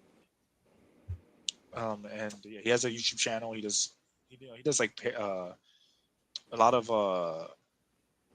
what's it called? Keeping media alive. Like Yeah. he keeps like media alive. He likes to like do that. Archive media. That's what it is. And Yeah. whatnot. So some funny memes on there. You should check it out. Mm-hmm. Apollo, you want to give like an outro just in case? Yeah. Just in case. In case. You know me. I'm Apollo Patriot. I make pretty hardcore based stuff on YouTube. I'm kind of active on my community post. I'm more into making more Ghost Recon Wildland videos. I'm putting out Space Marine 240K videos and Insurgency Sandstorm videos. Yeah, pretty hardcore stuff, man. And some people get triggered by my stuff. I'm like, well, I don't know to tell you, but yeah, I'm pretty hardcore, like Hulk Hogan, all that stuff. Like, yeah, I keep it real. What you gonna do, brother? Yeah. Anyway, so Apollo, I'll put you backstage, and if we do have time, we'll bring you back on. But if not, for sure. Yeah. Revenant, also beforehand, when it's like 10 minutes away from the podcast ending, let us know. Just make it clear. So okay, I'll let you know. Way, I'll try to keep track of the time. We can wrap things up properly instead of it just randomly like cutting off last second. Sorry, Right. Let's waste no more time. Let's get those people on here and we can close out because likely that's gonna take the last of the time. There's really like not much time left. You'd be surprised how fast it flies. Yeah, for real. I didn't even realize it was 2.5 hours. Yeah, when you're talking about something, time flies, man. So. Hey, what the hell is wrong with you guys? KCD's two's gonna be the best game of all time. You guys are hating it. That's literally. You gotta show it's gonna make more money. It's gonna make more money. Hey. We have to make more money, Arthur. Yeah, the only reason why I want more because it made us rich. I did not make more money with that woman. And you make me sick. So, hey, how you doing? all right. How's it going, guys? And OC. Marty and OC. Nothing much. I did talk about on the live chat that Unreal Engine 6 will be trash. Will be even worse than Unreal Engine 5, unless otherwise. And right. I also mentioned that Ninja Gaiden 2 Black still looks like shit, and had Team Ninja went back and stick with the engine that was created specifically for their Live Extreme Beach Volleyball 3, it will look better. In fact, it would look superior than the original Ninja Gaiden 2 and Sigma 2 combined. But no, right. They didn't. Was there anything at the State of Play that interested you, or didn't interest you, or anything like that that we were talking about previously?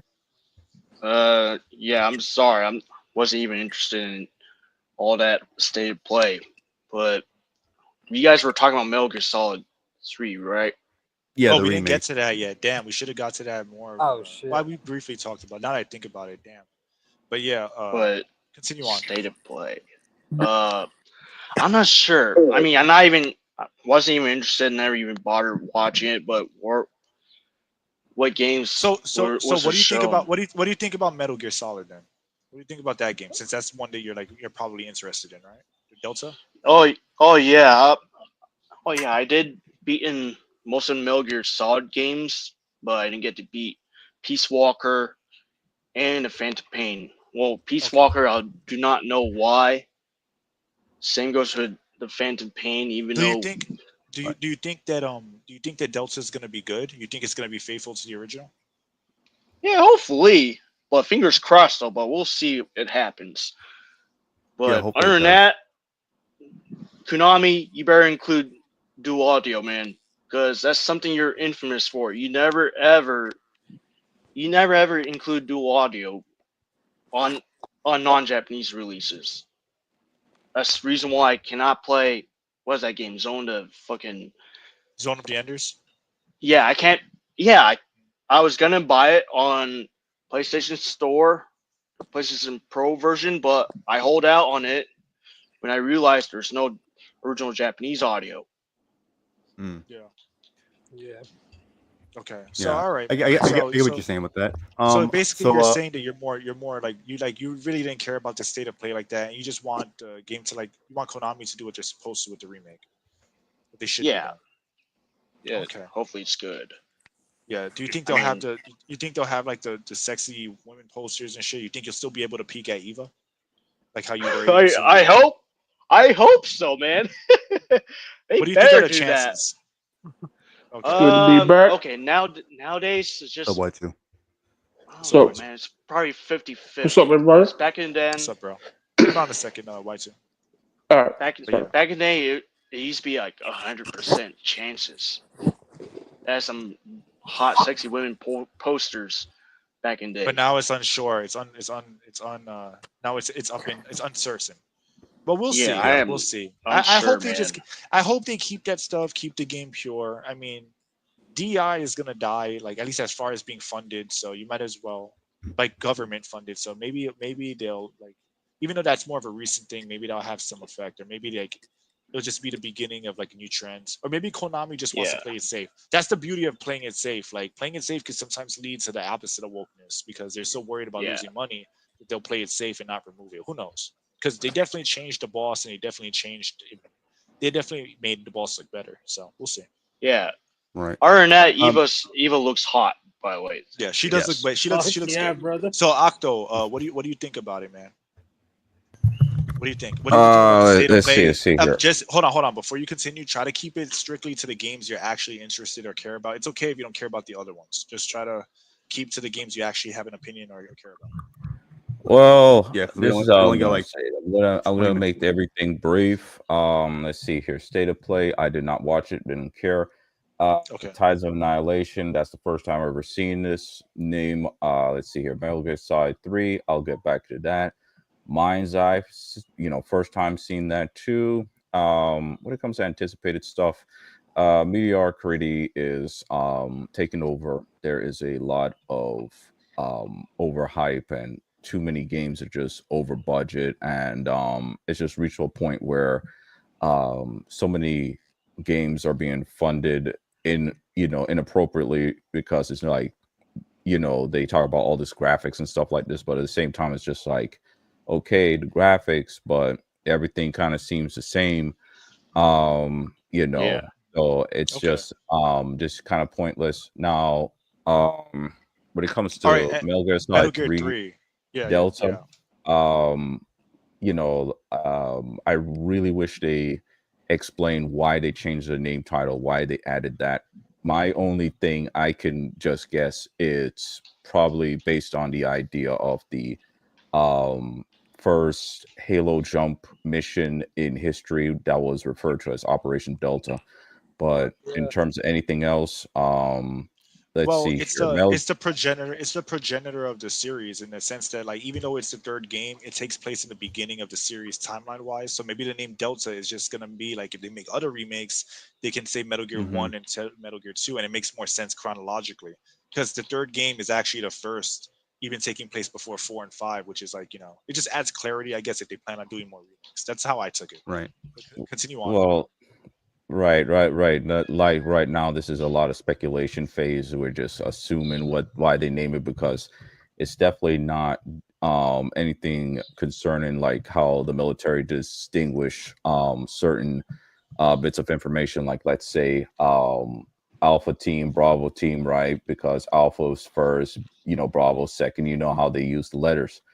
But aside from that, let's see what we have here. Now, there was a showcase featuring the different aspects and upgrades, like the physics, the close quarters combat, and CQC, yeah. how the enemy AI is different, improved from the previous game, which is obvious because there's two things. Of course, if you look at the first game, if you were in the creator space, you can look at the first game and say, oh, well, somebody would actually do this if they were, let's say, on a bridge, right? That first level where the soldier patrolling, they now fall off the bridge better and stuff like that, and it may seem small, but well, it's the physics are better, but the gameplay is kind of the same. It's like it looks like the same gameplay, just with better physics, better animations and shit like that. But really, overall, They definitely have to do that.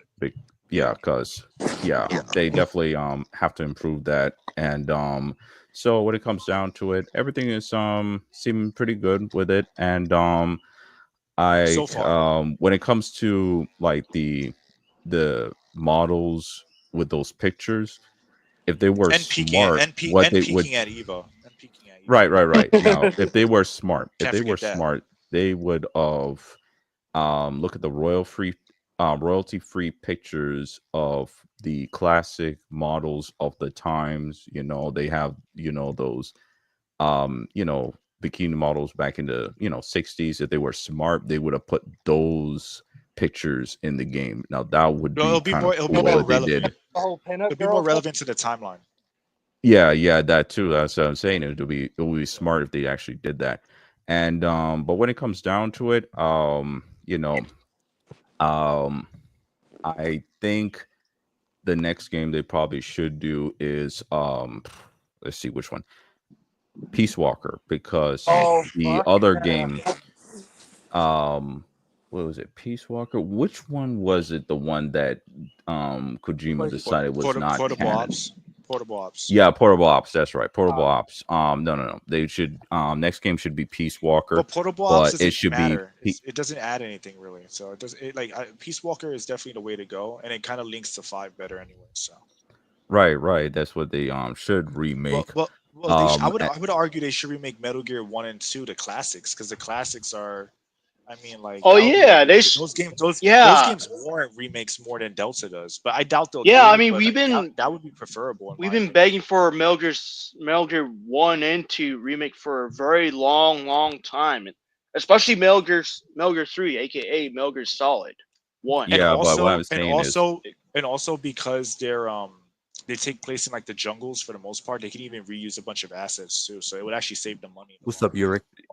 Oh yeah. Yeah. But like I said, I was like, the next one should be Peace Walker, and then after that, they should make the classic Nintendo version, the Nintendo game, but this time, updated version, and then probably they should do Metal Gear Solid 2, because Metal Gear Solid 2 never had a remake for whatever reason. Yeah, but they really shouldn't remake Peace Walker. What? They really shouldn't remake Peace Walker to me. The reason why I say that is because like Peace Walker, despite like being a cool game and all, it's more of like a side game overall. Like it really is a side game. So to me, like I'd rather them do like the remakes that they need to do, because like Metal Gear 1 and 2, like they actually connect better with the Phantom Pain as well, because they Phantom Pain actually bleeds into Metal Gear 1 and 2. It's like chronologically Metal Gear 1 and 2 take place directly after Peace Walker. I mean, not Peace Walker, sorry, MGS5. I mean, so I would say like it might be better use, like it just might be a better use of resources, and I don't think that anyone's gonna like really be heartbroken if they skip Peace Walker and just do Metal Gear Solid 1 and 2. I don't think people are gonna be like too hurt that they didn't do Peace Walker. So, I mean, it ultimately is a side game, and Peace Walker does have some stuff that I feel like, while I like the game, it is kind of like tonally like different from the other games. So, but again, that's subjective. As far as like Delta goes, well, as far as hold on. As far as Delta goes, I really think that I really truly believe the naming convention is specifically because they don't want to call it Metal Gear Solid 3 because they want it to be a fresh beginning of remakes. I'm like almost 90% sure that's why. I would if there was like a bet on it, I would probably bet on that being the reason it's called Delta. Apparently, it was confirmed the reason for the name change was in an interview. But I don't know what interview that is. So. Okay. I think it mentioned that. Let's move on a little bit though, because let's get everyone else White give Viral's thoughts. everyone else quick, give their and then- opinion. Give their Well, opinion on it. one more thing. Reason my argument, playing lawyer right now, just quick. Okay. Only reason why I think Peace Walker should have a remake is, first of all, it is too exclusive where you have to have a PSP or find some emulator to play the game.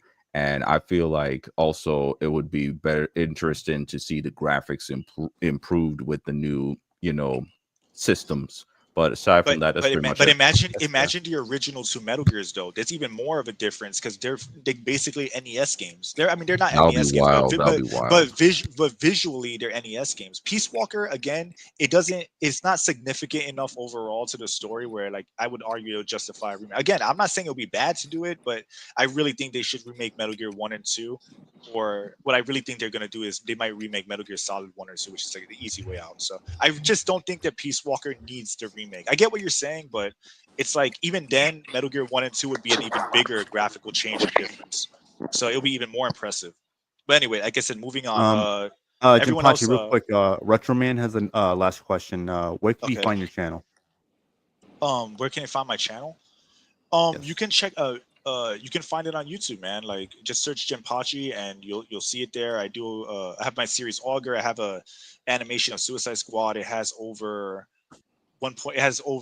almost 2 million views now. I have like a couple. I have a lot of Arkham videos on there. So just search Jinpachi. And if you write Augur, it should come up and you can check it out there. So I appreciate it. If you can. Okay, so can find it there. yeah. So Y2, your thoughts?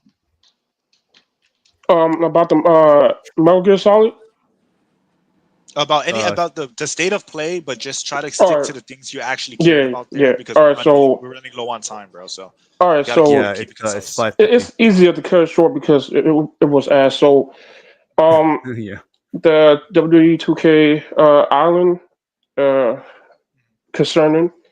That's about it. For that, of course, I'm just tired of Sony remastering games from like from 5 years ago. That's so fucking annoying. But one thing that got my interest was Ties of Annihilation.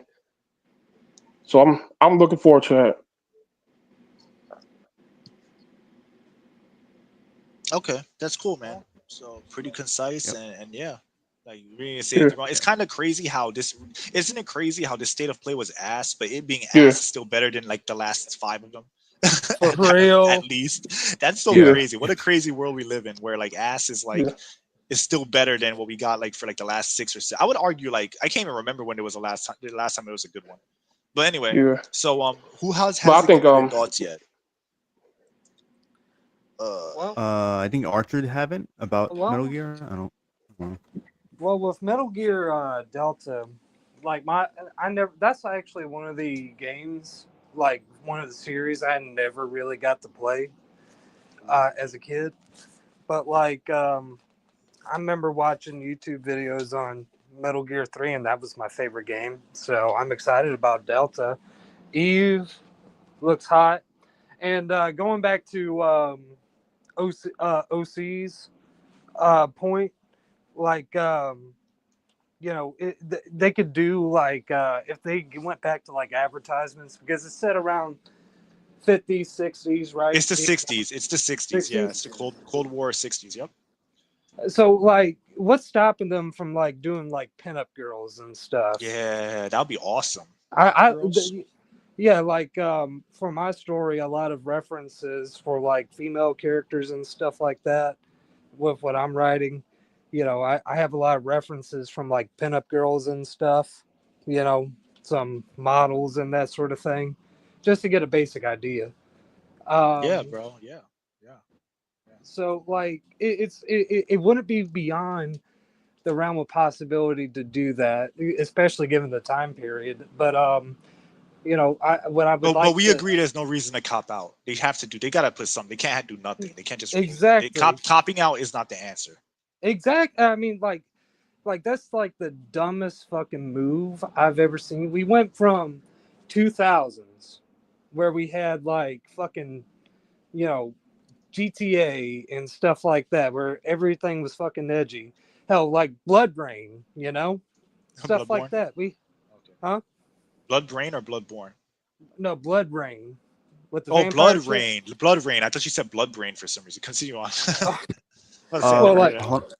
Real quick, I don't mean to interrupt, but Melina-chan, would love to have you on because I've been trying to get you on for a little while. Come back on. But we have until 6:00 because you know how StreamYards is. So Hello. On the next one for sure. On the next on the next I'll one, tell- yeah, hello. because this unfortunately was a rough one to kind of like do within a Connect. good amount of time with people. So Hello. definitely next time because then we won't be constrained by any time limit. So apologies. So but because we only have about like we have like 5 minutes left, so we got to get to it really. about 5 minutes. Yeah. Okay. What, they StreamYard changed the. Well, if you don't pay for it, you have less time, and because we're using the free version, I'm not you paying have less time. $20 a month, like $28 a month for StreamYard. Exactly. So let's try to get to keep things going because there is very limited time now. Okay. Yeah. Outro. That sucks. Outro. So Okay. Octo, do your outro, and then we'll. Okay. So I make webtoons, graphic novel, and video games. And aside from that, y'all have a good time, and y'all take care. All right. See you all later. Bye. Thanks for coming on, man. Thanks Good for to coming have you. on. So all right. Yeah, appreciate it. We'll see. All right. So who hasn't given their thoughts yet? Has everyone said basically? Yeah, their everyone thoughts? I think has so, pretty right? much. Yeah, All right. yeah, Well, that's for me. I mean, that's it for me. Before we do our outros, I just want to say Metal Gear 1 and 2, the original games, they should combine them into one game and remake them together as one game. Have like the intro be the first game, like how like 2 has the tanker and 3 has the virtuous mission. Make the first half of the game be the first game, and then the second half of the game be the second game, and just remake it as one massive game. I'm fucking sick. Hey, Anyway, you know what? I like that idea, man. You should do thanks. that. So thanks, Prime. You too. Thanks, Prime, thanks, Prime. So let's do our outro. So Marty, you go first. Try to keep it brief. If you don't have a YouTube channel or anything, right? Oh, I do have. But you don't have one. You don't upload anything. Like you're not like, currently active on there. No, I don't upload anything. Okay. Unless I decide to like make a funny video, but yeah. Okay, but not yet. So yeah. in that case, since we have limited time, Marty, he comes on this channel often. You could find him on here. Yeah, he's a cool guy. He's cool. He comes and he talks, so you could check him out on here because right now he's not so active on his channel. Just to save time, because we have a couple minutes to do all those outros. I just want to make sure everything is smooth. So thanks for coming on, Marty. We always appreciate you. Next time we'll have you on again, and hopefully it'll be a little earlier and you can get to say more. We just have limited time today. All right, so this is viral? This is Mark Izagi, and thanks for allowing me in. And later I'll talk more about the Metal Gear Solid remix in the future. Yeah, for sure. And the next one we might have like, if it's more like less time, things, we'll just have more time. We could talk about more like different subjects. So thanks for coming on, man. Y2 Viral, let's do your outro, bro. So my name is Y2 Viral. I've been doing gameplay. I have my own wrestling channel. I mean, wrestling show on my own channel, and I live stream weekends. So yeah, check it out. Y2 Viral has constantly putting out content, a lot of good wrestling stuff. He's a big wrestling fan, so he's a good dude, solid dude. Always good to have him on, hear his opinions and whatnot. So thanks for coming on. And like again, same thing. Hopefully next time we'll have more. We will for sure have more time, and it'll be a little bit better. So thanks for the time that you did coming on. Here. We appreciate it. Archer, do you want to do your thing, bro? Yes, sir. Yes, sir.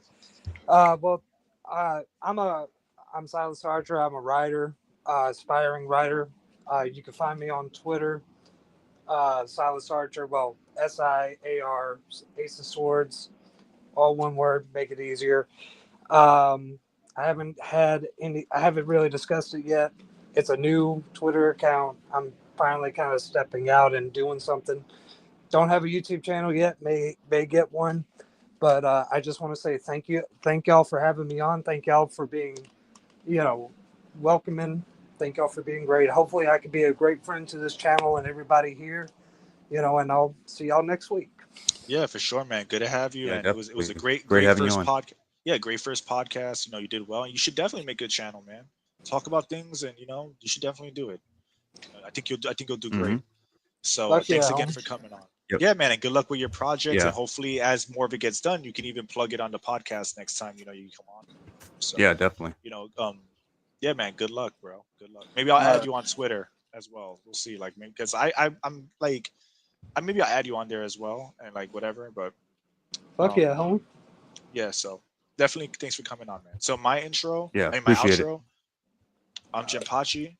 I make a lot of gaming content. I'm an animator. I have my own series. Do a lot of digital art. If you like Arkham stuff, my channel will be great for you because there's a ton of that on there. A ton of like game breaking gameplay and like really unique and I would say actual innovative things because a lot of the stuff that I do in that game it's kind of spread around. It's like had a bit of impact on the games community. So I feel like good about that. So you could check that out. There's a lot of fun stuff on there. I have animation, so you can check out my Suicide Squad animation. I have my own series, Augur. I'm working on episode 2. It's been a little bit of a struggle to get it out, but it's gonna be here. And yeah, thanks for everything. And yeah, like with being creative, all support is good. All eyes on your projects are good. So anyone who cares to check it out, I truly appreciate it. And as Revenant, as I say Revenant all the time, it's always good to co-host with you, and it's fun. And Yep. it's good to like talk to people from different parts of the world. And like I'm glad that that we decided to create this podcast because look how many people have come on and got to share their different views, all walks of life. That's a beautiful thing. So it's always good, man. Always great. Yeah, it is. So all right. Yep. And I think even though we have like 3 minutes left or something, I think we should close it out because at the end of the day, like Yes, definitely. Yeah. sorry to rush everybody, but we just had to do it because we're running out of time and yeah. it's just it's unfortunate, but it is what it is. Yeah, unfortunately, but thank you all for watching. Thank you for everyone who came on. Appreciate it as always. Next time it will be better when the time restarts for StreamYards. But with that being said, you all have a great Sunday and before hopefully we end it, well. Before we ended, special thanks to everyone who came on: the Prime, Melina, Octo, Marty, Apollo, Hakami, Royce. Apollo, Royce. You asked some good questions, Retro Man. Burv. Thanks for the questions, Creepy Archer. Magnet, Charles, Archer, Burv, of course. Like everyone who came on, we appreciate you. And Yeah, Christian, all of them. Y2. Christian, exactly, everybody. So yeah, definitely good to have everybody. Yeah. All right, man. Yep. So on that note, we're out of here. See ya later, Peace. alligator.